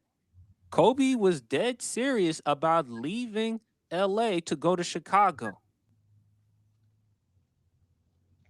Shaq at that time wanted $100 million. Buss didn't want to pay Shaq that kind of money because Shaq at the time, he didn't feel like Shaq was worth that kind of money at that time and because of his weight. And he knew he was going to give that money ultimately to Kobe. And he felt like Kobe was the guy for him moving forward. So when I look at Dr. Buss, I say babyface. How he is missed by Lakers fans and how he is missed by NBA fans. The amount of championships that he's won, the excellence, how he is still revered by the greats Magic, Kareem, Worthy, Norm Nixon, Michael Cooper, Michael Thompson, Byron Scott. Dr. Buss is a baby face because you look at how the Lakers were when they were winning with him, and you see how the Lakers are now without him. To which their children, no disrespect, his children, conflict and turmoil. But to me, I say Dr. Buss is a babyface because of what he was able to do for the Lakers to help win championships. And ever since his passing in 2013, there was friction between Jim and Jeannie Buss. So I say babyface. What say you, champ? If Dr. Buss was alive today, the Busses would still own the Lakers. They Exactly. still own the Lakers. I really believe that a lot of because they was able to put guys in position in order to win. And it wasn't just Dr. Butt. It wasn't just Jared West. You got to think about the franchise as a whole. Remember, Jeannie Buss, she was running the business side of everything as well. Mm-hmm. Kurt Rabbits, a lot of the Rabbits family, they was able to do a lot of great things in that organization. You know, bringing in and drafting well. Lakers, I'll say this: the Lakers during Dr. Buss's era was a hell of a drafting team. They were able to bring in great draft picks. When you look at the Hall of Famers they drafted, even outside of the Hall of Famers, remember right before Shaq got to LA, remember who they had? They already had two cornerstones in the form of Nick Van Exel and Eddie Jones. Remember, the big four on that team was at one time Shaq, Eddie Jones, Nick Van Exel, and Kobe. Remember, all four of them made the All Star game in 1998. All four of them. They were a hell of a drafting team. They put the scouting to work because they had the late great Jerry West.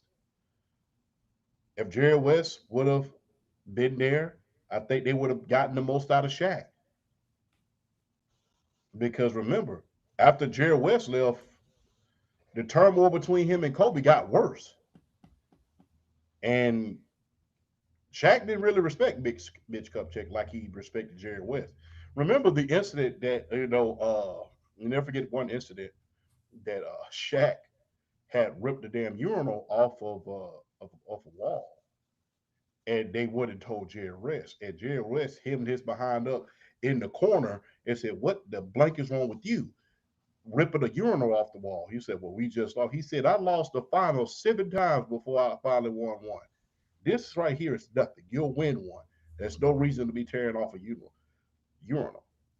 And Shaq froze. He said, "You lost 7 times?" He said, "Yes. Read your history books." And he let him go. Now, if you hem up somebody like that, you're an old man, and you hem him up like that. And this is Shaq's own words. This is not something that we just researched. This is out of Shaq's own mouth that Jerry West came to that locker room and hemmed him up and grabbed him and yoked him up in the locker room.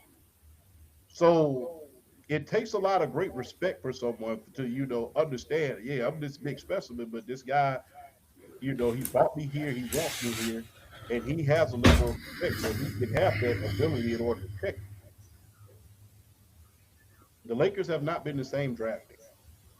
They have not.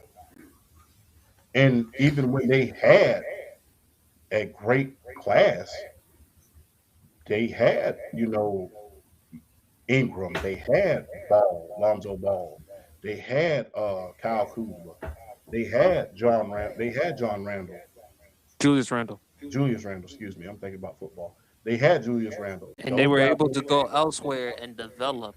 But yeah, that tells you the lack of the depth just goes to show you that they able to draft, but they wasn't able to develop players anymore like they was on their previous regime.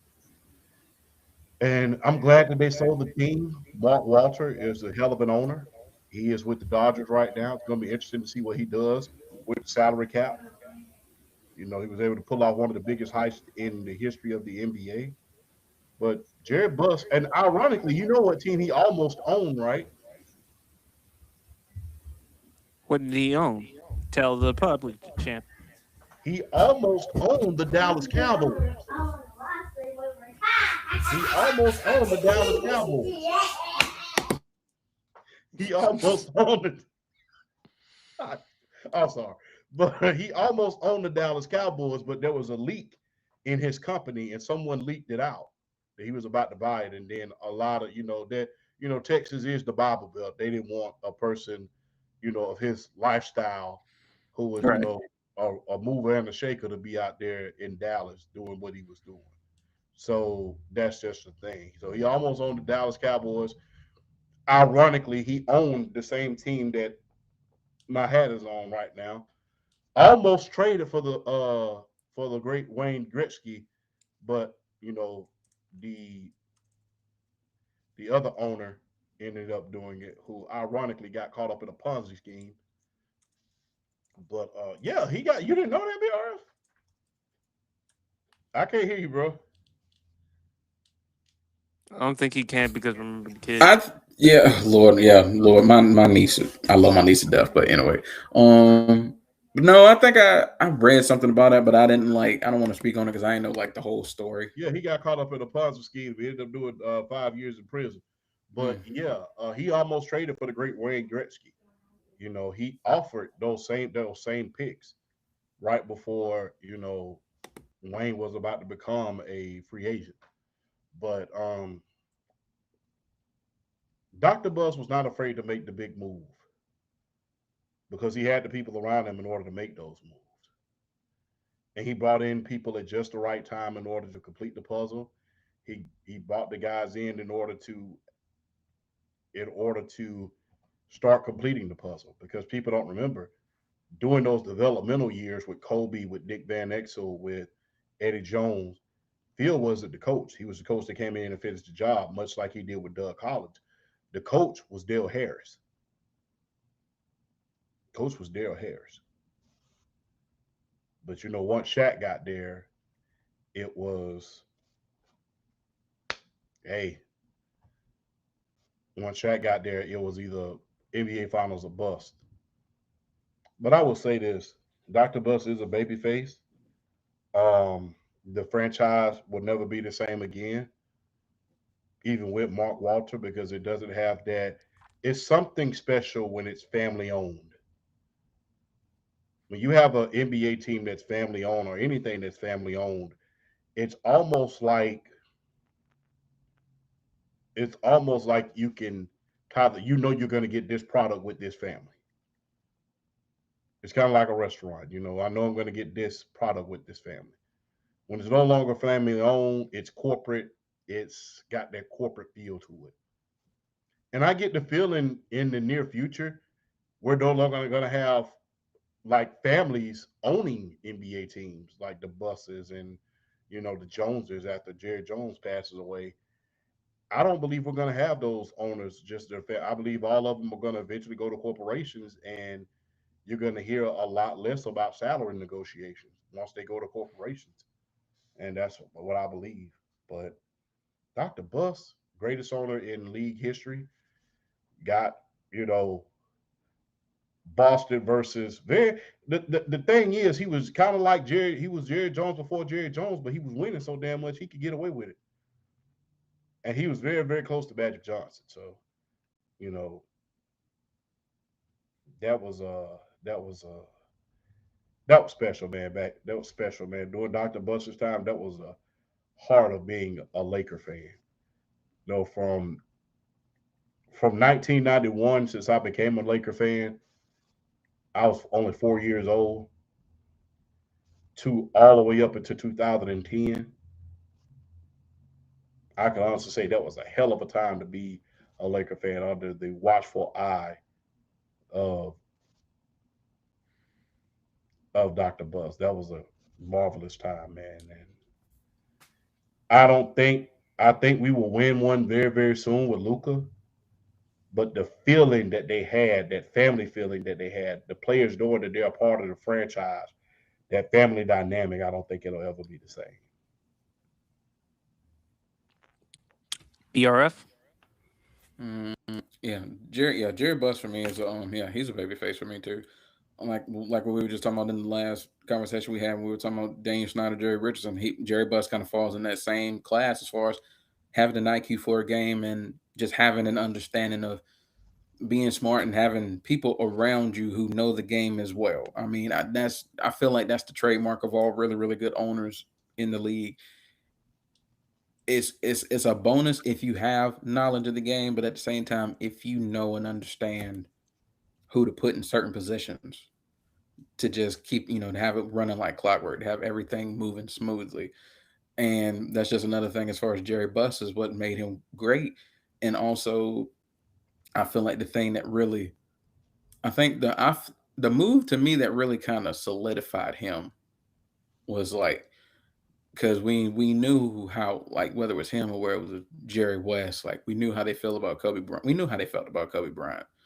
Like trading Shaq, I still feel like is the move for me that really kind of solidifies like solidifies that front office as far as like just knowing when it was time to move somebody, and then what you were able to get out of Kobe as the face of the franchise, being able to ultimately get you two more championships. So it was just understanding of which route they needed to go. But yeah, like I said, y'all champ being the Lakers fan, he pretty much hit everything on the head. He phones the team. He has a better understanding of what's going on there. So there's really, like I said, there's really not a lot really for me to add as far as this topic is concerned. But like I said, Jerry Buss, just when you talk about great owners, whether it's him or Robert Kraft, or just anybody of that nature, Steinbrenner.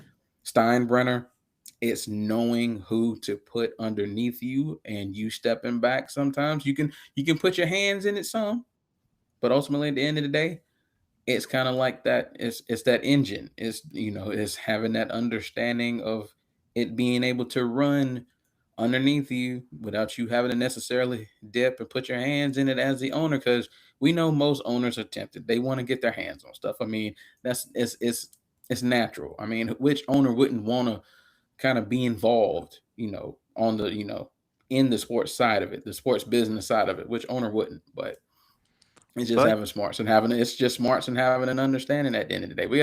But Jerry Buss is a babyface. I mean, just all of his contributions, and he was never like, from all intents and purposes, from what I've heard about him, I mean, he definitely just he was the kind of guy that you could get behind as an owner. So I really don't have really anything to add about this. But yeah, Jerry Buss for me is a babyface as well. not to mention what he also did for the Los Angeles Sparks, a WNBA team, because under his stewardship, they were able to win championships in '01 and '02. Yep. With the great Lisa Leslie. It's Lee. So Dr. Buss, but again, that's the great thing about Dr. Buss. He may not be the biggest knowledgeable person. He's willing to sit and learn and let other people do the job. That's the The thing. trademark of a great owner. Exactly. All right, y'all. Last two subjects. Favorite Angela Bassett moment. Well, there's waiting to exhale when she burns up all the clothes and all that shit, burning up the car. But Angela Bassett, I will say this: BRF, you talk about Lynn Whitfield being fine. Angela Bassett at her age, my God, she is still Oh, that's fine. grown woman fine, man. Well, That is well, Yeah, well. You got to think though. Lynn Whitfield is still like 6, 7 years older than Angela Bassett too. and she But fine too. yeah, but it's like, yeah, Angela Bassett. mm, And but Angela Bassett, I love. Remember the movie Jackson 5, The American Dream, when she portrayed Katherine Jackson? I That mhm. was don't want great. you. I don't want you. What I you? don't want you. Then, of course, her and the great Lawrence Fishburne, What's Love Got to Do with It? Boys in the Hood. I still could. I'm not gonna lie, man. That was a movie that I only watched only one time. I only still to this day only seen it one time. What, Boys in Once? the Hood? No, I'm talking about no. What's What's love? Love Oh, Got to what's Do? love got to do with it? I Oh, only I've watched that seen it movie more than one time. once. I've I seen watched more than that movie once. one time. That was one time in one lifetime was enough for me. That was a very very hard movie for me to watch. Even to this day, I couldn't. Yeah, that was Yeah. no man. But yeah. But as an actress, I love her work. I mean, she's the type of actress, like, if you, she's the type of actress you would love to play your mom or your aunt or somebody like that. She's strong, she's determined, she's sophisticated, she excellent, elegance. That's what I love about Angela Bassett. I mean, still fine and I mean, her in the '90s back then. The Waiting to Excel movie with her, Rest Her Soul, Whitney Houston, Loretta Devine, Layla Rashawn. I mean, that was a hell of a movie. How Stella Got a Groove Back, 1998. Love that movie. Um, I never forget Exhibit. He did an interview with her when she played a movie with Robert De Niro. He did an interview with her on MTV, and he said, "You played Stella, right?" He said, "Yes." She said, "So if I lost my groove, could you help me get it back?" And she was a class act about it. She laughed, she laughed, had a good old time with Exhibit. That was That was a hell of a thing. But man, I love her work, and also Tyler Perry's Meet the Browns movie. I love that movie from her. How she played the late great Valletta Wallace from the Notorious movie. I love that. Like Angela Bassett, man. When it comes to her acting, I mean, I just love and her beauty. Yeah. You forgot about one thing, man. What? Wakanda forever, baby. Oh yeah, what kind of yeah? Wakanda forever, man. That was a classic. Honestly, to be honest with you, I've never seen the movie. We taking your black card today. No, we're not. We taking No, your black we're card today. no, we're not. I'm just playing PSP, it. but I, you ain't seen it out one time. no, I've never seen the movie. Neither one of them. Bro, No, I've I never haven't. seen it. I've seen the first one. I have not seen Wakanda Forever in full yet. But you have got, bro. You Angela got to see Bassett. those. Those She were kills that movie. those were classics, man. She kills And the that way movie. that she portrayed everything was, especially in Black Panther 2, that was great. Uh, I will say this: Angela Bassett, class personified. She didn't have. I know this is going to ruffle a lot of feathers, but she didn't necessarily have to come out of her clothes in order to be recognized. That's the thing. And when you have that type of class and elegance, and you don't necessarily have to be showing everything for people to just admire you and be enamored of you, it's something to be said about that. It's just something to be said about that. Now her show 911 is good. And look, I will say this. Uh I'll never forget, when they played when she played in Betty and Coretta. Hmm. Remember she played Rosa Parks as well. Mm-hmm. Um This Means War. Uh Jumping the Broom. Oh yeah, I love that movie, Jumping the Broom. for her, Paula Patton, Loretta Devine, and yeah, Yeah. Meet the Browns. She played Malcolm X's wife in Malcolm X. yes, Akilah and the Bee. B, yes, with her Yeah, and Lawrence Fishburne. Yeah, yeah. Uh Boys in the Hood. Like I said, her best performance to me was What's Love Got to Do with It, because if you really put a picture of her during that time and a picture of Tina Turner during her peak years, they look so similar. So that was something special. Like I said, I could only watch that movie one time. I watched that movie one time when I was like 13 years old.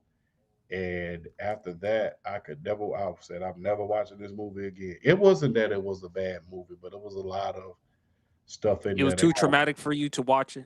yeah, I cut that kind of stuff irked my soul. So it's just like, yeah. So I actually, I won't say the scene, but I think you know what scene that kind of like triggered me, which I'm yeah, not going to go into yeah, any I further know exactly detail. which one you talk about. It irks my soul. But But overall, it was a great movie. overall, it was a great movie. But it's certain movies that I can only watch one. I think that one and Passion of the Christ is two movies that I only watch one. And I have never been. I actually walked out of the movie theater when I saw Passion of the Christ. So that was something that irked my soul. I know I understand the validity of it, but that kind of seeing how badly somebody can Going, do something like that, that really kind of irked my soul. And but yeah, Angela Bassett did a hell of a lot of great movies, and like I said, she did it all while keeping it classy. Wasn't no nude scenes, wasn't no showing too much. It was all done with class. It was all done with dignity. It was all done while being the personification of being a class act.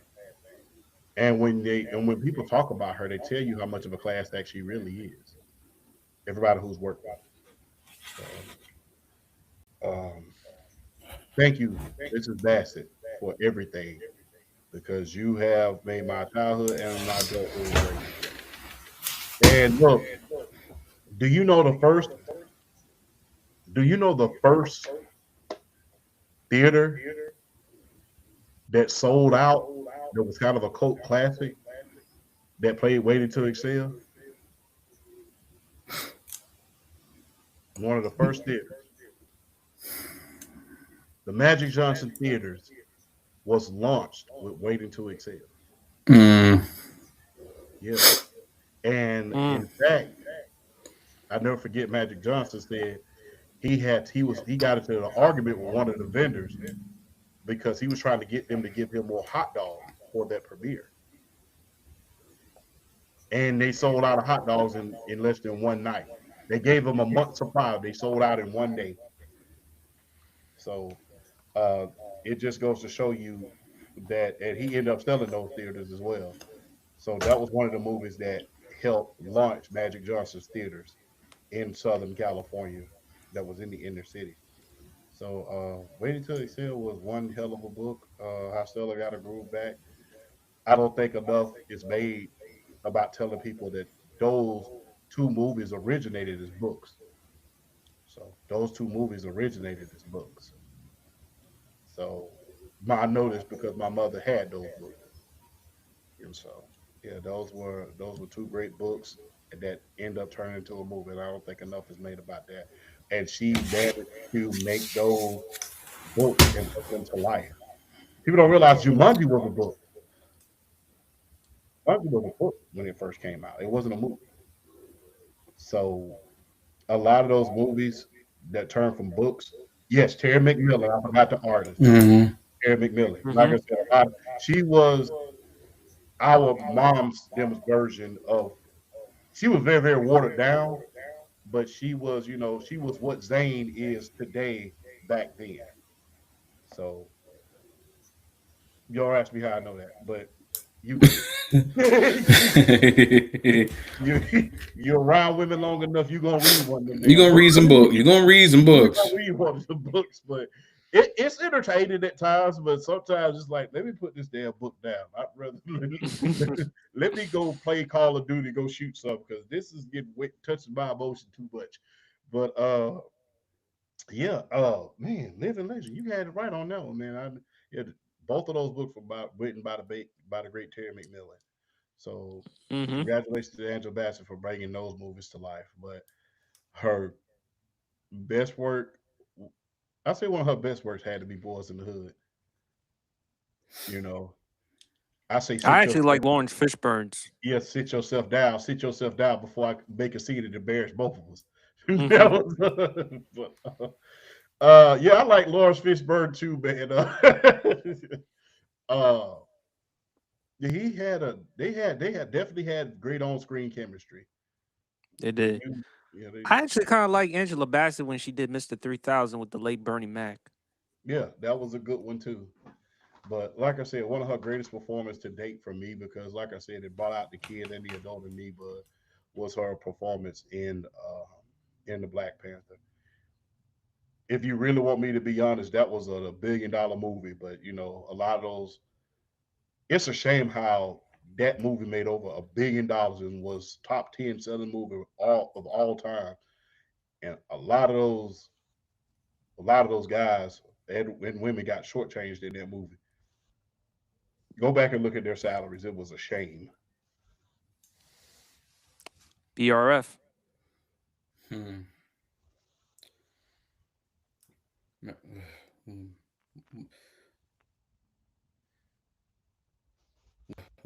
What do with it for me always stands out, like just how powerful performance that was, but also when you think about Tina Turner and you think about how successful she was and how iconic she became, the road that she went down in order to get where she ultimately became, God rest her soul.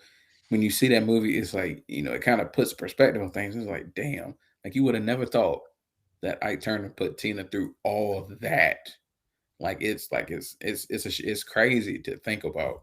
Um, Remember the yeah, limo, the limo fight that the two of them yeah, had? the limo fight. That for me, that was the scene where it was like Tina took the power back. That was the scene for me that Tina took the power back because she put hands on that man. that was a scene that really was like, she got her life back from him, and it was almost like she just went from there and then just lived the life she lived and had the career she had and became the Tina Turner. So that fight definitely stands out. But yeah, Waiting to Exhale, how Stella got a groove back. Vampire in Brooklyn. Yeah. Vampire in Brooklyn. One thing about Angela Bassett, she has really good range in her roles. So she could play like a movie like Black Panther. She could play the movie like The Queen and Black Panther, and then do something like Vampire in Brooklyn that's like comedy, but yeah, horror at the same time. Just like Angela Bassett just has Remember a the preacher. yeah. Oh my God! Don't get me started about the preacher. Evil. Oh my evil. Yeah, but man, that Vampire in Brooklyn had no business as a horror comedy. Had no business being as good as it was. Just had no business being as good a movie as it was. But yeah, you brought up PSP brought up Mr. 3000. That's a very, very, very, very good movie. But I'm sorry, Waiting to Excel when she smokes that cigarette and burns up all them burn the clothes. clothes in that car, Yeah. bro. They are like, I can honestly say, watching movies, I've grown up and I've seen a few iconic movie scenes in my lifetime. That is one of the most iconic movie scenes I've ever seen in my lifetime. I mean, if you want to, like, if you ever wanted a picture, like the word aura, like how the kids say today, aura, you take the word aura and you put a picture beside it. It's Angela Bassett holding her arm up in the air with the cigarette in it, and the fire just going in the background, walking away from the car. Just, bro, you couldn't tell me nothing about Angela Bassett and how she became one of my favorite actresses just in that movie alone. But yeah, and even the range, like doing the TV stuff, like the 911 series, she's really good in the 911 series. And just so many other things, like Akilah and the Bee, like an underrated movie at that. Gosh, what I mean, just so much. I'm trying to think what else. Like Notorious when she Notorious. She played Biggie's mom for Little Wallace. My favorite scene is when she said, "What kind of man, grown ass man, calls himself Puffy?" Puffy. Let's not forget, American Horror Story. Yeah, That was a good series that she had. Then the score that she had with Robert De Niro back in 2001, that was a good one. Um, that is one classic. Like I said, it's one thing to be beautiful. It's in abundance nowadays. You see a lot of beautiful women on there, but to be that classy and beautiful, if you put like to put it in context. It's put it in context. And like I said, I get speechless when I talk about Angela Bassett because I've been crushing on her since I was a mere child. So You've been since I was crushing on a 9, lot of women. hey, it is what it is. The big man loves the ladies. The ladies love the big man. So I mean, just being real. Just be glad I'm not in Hollywood. She's So. great. She's great. She's greatness personified, is what she Yeah, is. she's great. And like I said, it's kind of like if Michelle Obama was a movie star. If Michelle Obama was a movie star, it would have been Angela Bassett because she's smart, she's educated, and like I said, you see a lot of beauty and abundance on the internet. Like me, PSP, me and you, we're here with that. If you know what I'm talking about. If you don't know what I'm talking about, look at the stores. But to be that classy and not be stripped of your dignity and still keep your respectability as far as respectability politics is concerned and kept that your entire career, whereas other people have betrayed that. There's something to be said about that. You didn't have to sell your soul or do something outrageous in order to get where you needed to be. And there was a lot of times you should have gotten an Oscar, but you didn't. But She should have you got know, one for Black Panther. That's for you sure. should have got one. She forgot one for a lot of ones. I A think lot of she movies. got one for Tina Turner. She should have got I one did for. love that Michelle Obama analogy that you used, Chin. Yeah, if Michelle Obama was a movie star, it would have been Angela Bassett because that's how like I said, beauty is in abundance nowadays. You see it every time we scroll, we see beauty. But to see beauty in class, that's a whole nother Because we've seen a lot of women who are beautiful and attractive, but the class with it as the well. class, the fact that you know she run a if you was you know she would run a strict program. It's something attractive about that. It's something attractive about that. And she looked like Jas- you she looked like know, she no, ran a I'm tight glad you ship back in used her I'm day. glad you used the analogy, Michelle Obama analogy, because when I think of Jasmine Crockett, I think of Taraji P. Henson to some extent. Yes. I Mm, love Jasmine Crockett. that's a I like that's a Jasmine good one. Crockett. So Yeah. That's a good one. y'all can say what you want to about Jasmine Crockett. That is a beautiful and intelligent woman. Oh no, she's a pretty woman. She's a very pretty woman. Very intelligent woman. Wait a minute, who said that she wasn't pretty? You know them motherfuckers. Excuse me. You know What, them. Jason Whitlock? What, Jason Whitlock? Jason Whit No, you can find me J- later. You know did Jason dudes from the Whitlock say internet. something? Did Jason I'm Whitlock say not worried something? about what He he would he look what here. Look, hey, look here. The Fat Albert radio cross would be the one to say something about Jasmine Crockett no, not it being was a good lot looking. of guys, who's on the internet. They like to talk they mess about Mrs. Crockett and what she was. She's a millionaire. Well, she's a millionaire. She's a congresswoman. Well, you got to think about this. She was a damn lawyer in the state of Texas before she was, yeah. So was Royce West before he became a senator. He was rich. Y'all don't know who Royce West is. He was the representative that represented the Carter Five. So that's just the thing. They want to always criticize black women when she's rich and she's in Congress. Well, probably because she's a damn lawyer and she's a career politician. So I mean, yeah, if I was a lawyer before I became something else, of course I'm gonna have some money in my back pocket and be worth $5 million. I've tried enough cases. I think I deserve it. But Exactly. yeah, that is a good analogy with Jasmine Crockett and Taraji P. Henson. But yeah, No, because of their personality. yeah, Because Angela Bassett, she's more Michelle Obama. Because when you think Michelle Obama, you think of the intelligence, but the class. yeah, When you think Jasmine Crockett, she has the smarts, but just like Taraji P. Henson, she has the personality. She has the There's a yeah. look. And mouth. the pass. He got that There's that boom tool. yeah, Yeah, exactly. There's that little bit of edge there that you can get behind that's like really needed for this time and age as far as like like you can with be the Michelle Obamas of the world. You can speak out. You can do it in a classy way, but at the same time, you got to have the Jasmine Crockett that'll really get in your grill about it. Man, Yeah. y'all on point. Y'all on point with the analogies, man. I got to big y'all up, You man. the one Those who are brought up really the two really analogy. good You brought up the analogies. Taraji P. Henson analogy. You brought Yeah, that up. I'm saying you got really Good good job. analogies on that. I like them. I like them.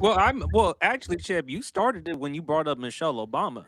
Yeah. Yeah. I Like was champ thinking, had the Michelle Obama, and yeah, on point, but on then I point. was like, okay, I was gonna say Michelle Obama as well because Angela Bassett, just like Michelle Obama, class. But when you think of Jasmine Crockett, the smarts and doesn't take bullshit and will say whatever she wants, I think Taraji P. Henson. Like with Taraji P. Henson, you saw her in Baby Boy. You also saw her in Cookie from the show Empire. You seen her with Taraji P. Henson with a lot of stuff. So Yeah. Taraji P. Henson, beautiful, attractive, but at the same time knows her shit. Yeah. And we'll And get that's in how your shit. yeah, and Jasmine Crockett knows her shit, talks her shit. And we'll get in your shit. You need to patent that. Yeah. Well, I've had I enough know my things. I mean, I got the highlight of Friday night, I know my so shit. I talk my shit and I get in your shit. I like that. yeah. That's a Remember, bar. I did say weeks ago. Don't tell me the shit coming from your drawers is chocolate. I did say that. Yeah, that was still. Thank you to Jim. No, it was Jim Cornette who inspired me to use that. I've never heard. I don't think Jim Cornette has said it, but anytime when you watch Jim Cornette when he talks, it just, as you always say, champ, colorful. Very colorful. But I love it. But last but not least, man, favorite Mike Jones track. I stay flossing in that candy paint, blowing drink, sipping drink, for turn up the lane, flossing. Love that track, Mr. Jones. But I did love when Lil Wayne, who did his verse on the Mr. Jones track. That is still Yeah. like still tipping on four fours. Back then they didn't want me. Now I'm hot. They all on me. I love that. But man, Mike Jones, but flossing got to be the one for me. Man, I love that track. I mean, I love what I miss most about Mike Jones, them grills that he had. He and Paul Wall. Remember them grills that they had? Hmm. And Yeah, I then remember that, man. I want to be I a own. I purchased one of those. yeah, I want to be a grill so bad back then, but my pops wasn't having that shit. my pop, Oh no! Hey, I got. my Hey, yo, wasn't hold having on. that with me, bro. Unfortunately, what because about my Mama? pops wasn't having it. No, neither one of them they weren't having that, bro.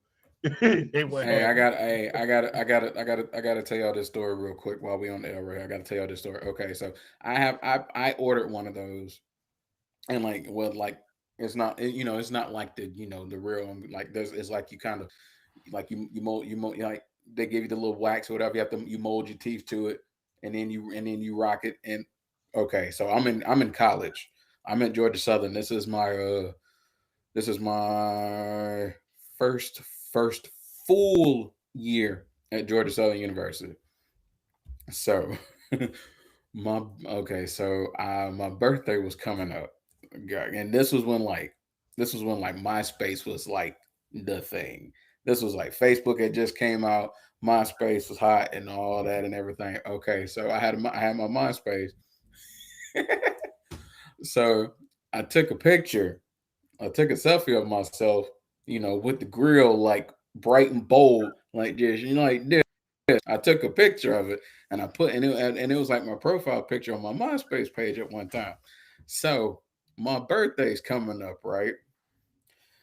And my cousin got one of those cakes that you can like put like that you can digitalize and put the picture on. And guess what picture she used for the birthday cake? What? She used the picture of me just cheesing with the grill in my mouth like this as the picture on the birthday cake. And and I saw the birthday cake and I looked and I was just like, well, I'll be damn. Okay, you got me. You got me. I believe I turned. Wait, I think I turned like. I think I was like 23. I think I turned like 23 then. Yeah. So I'm like, okay, yeah, you got me on that one. You got me on that one. No, I'll take it back. Not 23. I was younger than that. My first full year was 05, 06. So I was like, yeah, I was turning like 22, 20. I was turning like 22, 23. This was after my first year, but even still, it was yeah. Trust me, I know about the grills too well. I didn't think I'd buy one. I ended up buying one. It wasn't that bad, but hey, I kept it for a while. It was like hilarious. It was hilarious. It was like one of the funniest pictures I've ever seen.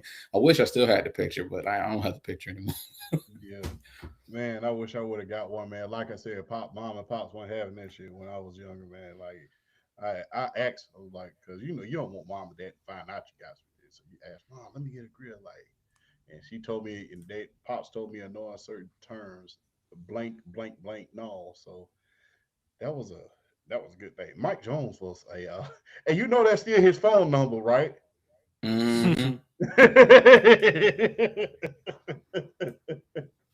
And look, it's not necessarily a song that he did. I never forget that Super Bowl commercial that he did with the lawyer. Oh yeah. Yeah, Hmm. Yeah. yeah, you know that lawyer from Columbus, right? Yeah. Yeah. you know that lawyer from Columbus, right? Oh Lord. so yeah, Councilman Jones. What's so funny about them? He actually defended a lot of guys down here during the protest, and he helped defend them with pro bono during that time. So big ups to Councilman Jones. But I never forget when that came on the Super Bowl commercial. I was like, oh, that's Councilman Jones downtown. And Councilman Jones. It was an interesting character because he was always in the local rappers videos and all of that. So That was an interesting dynamic that he had. I don't think he practices in law as much now, but he was for a good little minute, especially after that. So, Mike Jones. I'll never forget when he hopped on the Marcus Houston track. That was cool. That was real cool. Mr. Jones was a very, very cool track, and I liked that track. But I remember it more so for what Wayne did to avoid what he did.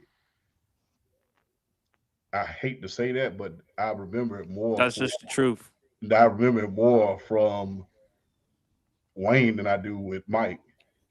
But I will say this, man. My favorite song is "Back Then They Didn't Want Me, Now I'm Hot, They All Alone." I think every man, woman, child, no matter what you are, whether you he, they, or whoever, you can relate to that because sometimes you're invisible until everybody notices you, and then all of a sudden, the one person who you wanted to notice you finally notices you, but you don't want them to notice you anymore. So I think there's hidden. I think people don't understand that. People think that a lot of time, when you get hot or you step into another chapter, a great chapter in your life, it's about revenge. It's like, no, I wanted you to notice me when before that and see the greatness that I had long before the fame, the money, the recognition, the the adulations by my peers. I wanted you to recognize me before that, but you didn't. So I know that you're looking at me strictly for the things that I've obtained. I once told somebody this. I think, and I related to that song because I remember I was talking to this young lady, and I had just graduated just last year, and she told me something. She was like, because she didn't know that I had graduated because I hid it until I posted my degree on the internet, and she said, "You're hiding." She said, "Why are you always hiding your greatness from me?" And I said, "These are pieces of paper. The only thing that these pieces of paper confirmed is the greatness. It's the only thing they only confirm it. They're not I'm not defined by these pieces of paper. These are just proving that I'm smart. Even if I didn't have these pieces of paper, I'm still a smart person, still a smart man. The men who are around me are smart. This is just evidence. So if you're judging about pieces of paper, then are you really judging? Do you really think I'm great, or do you think that the things that I accomplish are great? And I think that there's a hidden message in that song. It's like back then they didn't want me. Yeah, I wanted you to notice me back then, but you ignored me. But you know, now I gotta ignore you because I know you're not looking at me. You're looking at everything else. That's the hidden message that I think people miss from that song. Oh yeah, when him and Chameleon was dissing each other, that was a fun little beef right there, man. That was because I never forget what he used to call Mike Jones back when he was dissing Mike Jones. That was an interesting name, to say the least. BRF. Hmm. Oh, Mike Jones, Mike Jones. Who? Mike Jones. Who? Mike Jones. Um, Short run, but he had hits. He had hits. He made an impact. The short time he was around, he made my favorite one is still tipping because I still tipping is one of the greatest instrumentals in the history of hip hop. I think I would love to hear like so many rappers just do a freestyle on that beat because I think that beat is just so goaded. Like just the 808s and then like just like the tempo, like the just Mm-hmm. fire, just fire. Um, One y'all didn't talk about the song he did with Snoop, where he took the Easy E sample, Oh cruising yeah. down the street in my 6'4". Man, that was a good one as well. Um, and he had he had a really good feature too with the Yin Yang twins. I'm looking for a dime. That's top of the line. Cute face, slim waist with a big body. Uh-huh. I Yeah, like hey, that. yeah. That was I What man, about the and I what about the verse he was in on Bow Wow's Fresh as I'm is?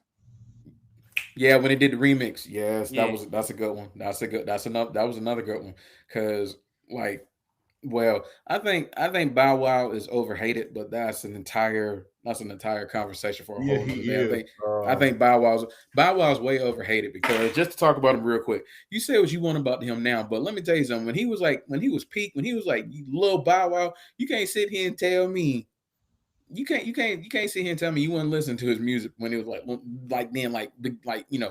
Bow Wow and then the Wanted album. Y'all can't tell me, folk can't tell me they wouldn't listen to his music. He's way overhated.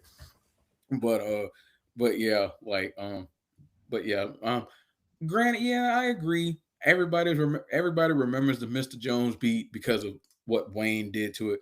But then again, we have to put into context. This is Lil Wayne, and he's destroyed a lot of rappers' beats. So Mike Jones shouldn't feel left out in that because No shame. Wayne. Yeah, there's no shame in that. Wayne is arguably the greatest mixtape rapper of all time. So there's no shame in having Lil Wayne kill your beat. Ain't nothing wrong with it. But Mr. Jones in itself is still a good song. I like this version. It's still a good song.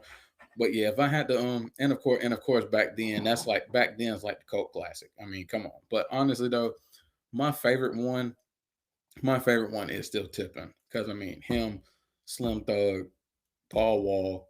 I mean, just from Slim Thug's verse to his verse, and then Paul Wall finishing it at the end. That was kind of like a. I liked it from the standpoint because like Atlanta was like running Southern hip hop at the time, and then you had Miami really trying to stake its claim and put its flag in the ground as far as Southern hip hop, and then Houston needed something to really reintroduce itself because granted they had Flip, but they needed something to really introduce themselves to putting them back on the map. And I felt like Still Tipping was like the perfect kind of anthem to kind of reintroduce the Houston culture and just just like the slow tempo, just the laid back, and Yeah. then it kind of branched off. Then like you said, then you had like Chameleon there, and then Scarface got back into it, and then Don't you forget had like about all Zero. and then yeah, and then Zero coming back. You had little Kiki. You had Trey the True. I mean, just so much about Houston really kind of brought itself back in the limelight. And shout out R.I.P. DJ Michael Watts. Cause like Yes. I tell people like I became a huge fan back then of like the screwed and chop culture. And it's like and like you wouldn't expect someone like me to be getting to the screwed and chop, but I was in it hard. Like I would like even like songs you wouldn't expect that you would hear screwed and chop. I had like countless CDs of just like my own little mixtapes of just screwed and chop music. I was like heavy of like I love like the Houston music scene at the time. So still tipping for me was the one that is the one for me that's kind of like if I if you could encapsulate Houston in one song for me, it would be that song. But flossing, man. I love that flossing. And shout out to our guy Dwayne. He said, "Yeah, Bow Wow's cool. He lost me when he was trying to get Travis Hunter some advice." I'm like, "Big bro, Bow Wow should not be talking." especially who we know who you was involved with, partner. So Yeah. don't speak. Hey, when you clean up, hey, the great words of Barry Bonds, when you clean out your own closet, then you can judge somebody else. But Ooh. little bow easy. But gotta admire the young man. If you can make a girl get up out her house at like 10 o'clock, like at 2 o'clock in the morning, you the man. I ain't gonna say no names, but you know Um, who I'm talking about. all right, ladies and gents. All right, got a little breaking news here. WBC World Baseball Classic one semifinal is set. Dominican Republic versus Team USA. It's Oh, going interesting. Sunday at 8 p.m. This might be the game of the tournament. Yeah. Interesting. But fellas, that concludes the rest of the Sports PSP podcast. Always a pleasure hopping on the podcast. We're gonna do one next week, 7:30 p.m. Eastern Standard Time on YouTube. Of fellas, any final words before we wrap up the show? Um, have a good weekend, guys. It's always fun to get on here and entertain everybody, man. I hope that I make you laugh. I hope that. Wait a minute. Let me rephrase that. I hope that we make you laugh. I hope that we take your mind off of whatever's going on in your day. And I'm hoping that we bring a new dimension of knowledge to the game with all of you guys. And for those of you who are watching, make sure you like and subscribe. PSP, congratulations on everything that you're doing. BRF, hell of a job. You as well. Keep that baseball content coming because you want to talk about baseball. Look no further to my man on my left, your right. But I'm hoping that every single show that you not just learn something, but you're entertained by it. That's why we come up with the jokes. We come up with and a lot. And look, this is not rehearsed, by the way. This none of this is rehearsed. This is us getting on here being authentic. None of this is rehearsed. We don't get. We come on. We meet up at 7:15 right before the show start, and then we start rolling. So none of this is a rehearsed type of deal. It's not choreographed. We get on here and we show you our authentic selves, and we tell you authentic stories. If you're gonna drink, drink responsibly. So just be cautious. Look, I'll say this, and y'all know this to be true, and I'll end it on this. Please, please be cautious about everything that you do, especially if you know it's gonna bring you a hell of a lot of trouble that you know is not gonna at the end be worth it. If the consequences outweigh the fun, don't do it. All right. Because when you're doing something reckless, there's gonna be some fun involved with it. But if the consequence outweighs the fun, especially during the climate that we're in right about now, don't do it. Because you getting locked up right about now for any reason is something that you really don't want to go through. So be wise about your decision. 30 seconds of a bad decision can leave you 30 years in the penitentiary. Just remember that. Well said. BRF. As always, man, it is a pleasure to share my Friday nights with you two fine gentlemen. It's always a pleasure to get on here. Yeah, man, Champ pretty much said it, man. This is like we ain't pulling punches here. Like we don't. This ain't rehearsed. This ain't coerced. This is none of this. This is all three of us being our absolute 1,000% authentic selves because that's what we feel like y'all deserve. And we also feel like if we're not being on our authentic selves, we're doing not only ourselves a disservice, we're doing y'all a disservice because at the end of the day, this is what it's about. It's about the realness of sports. It's about the realness of entertainment. It's about the realness of life, and that's what we do on a weekly basis. And that's why it's so much fun to do this every Friday night. I mean, to be able to entertain and to educate in certain aspects of this, I mean, it's fun, and this is what we enjoy to do. You know, we're gonna continue to strive, and we're gonna continue to push forward on this. Follow, yeah, hey, follow Champ's pages. Follow Champ pages. He's always posting. He's always giving his knowledge to everything. He's bringing you news, bringing you all types of videos. Follow Champ. Follow PSP. He does so much. Not only is he clipping the shows, putting it out there for y'all to get out and watch the shows, but he's giving you fresh stuff as well. So definitely follow PSP and follow me as well. I come up with a few stitches every once in a while. I'll stitch anything. I mean, if y'all follow me, y'all know I'll stitch anything. I'm not ashamed. I mean, I'll hit a politic topic every once in a while. I try to stay away from the politics, but I'll touch something every once in a while if it means something to me. But hey, this is life, and we want to bring y'all all aspects of it, and we just enjoy it and have fun, and that's what it should be about at the end of the day. Because the topic not thought about is a topic not thought about. I mean, we can't be doing y'all a disservice on that. We got to give y'all the realness, week in and week out. Follow all of us. We love each and every one of y'all. We appreciate the support, and we're gonna keep this bad boy rolling because hey, at the end of the day, man, this is the highlight of Friday nights. You got the New Jersey Genius to my right. You got the undisputed one at the bottom, and you got yours truly bringing real flat to the sports talk game. And that's what it's about at the end of the day. Shout out to everybody. We're gonna keep this bad boy rolling. Absolutely. Shout out to like I said, Mama PSP. Shout out to Angie. Shout out to my professor Jennifer Lazarus. Again, without you, I would not be where I am today for as a podcaster, as a content creator. If y'all interested in learning more about content creation in social media, please go talk to Jennifer Lazarus. And of course, love you, D. Thank you for being like a big sister to me. Love you, sweetheart. Y'all enjoy the rest of y'all week. Please, there's some good basketball. Please stay tuned for it. Check out some good content creation. Check out Donnie. Check out Trent. Check out a lot of people. Shout out to our guy Brandon from the block. Y'all enjoy the rest of y'all week. Enjoy the weekend. Stay safe. And we is out.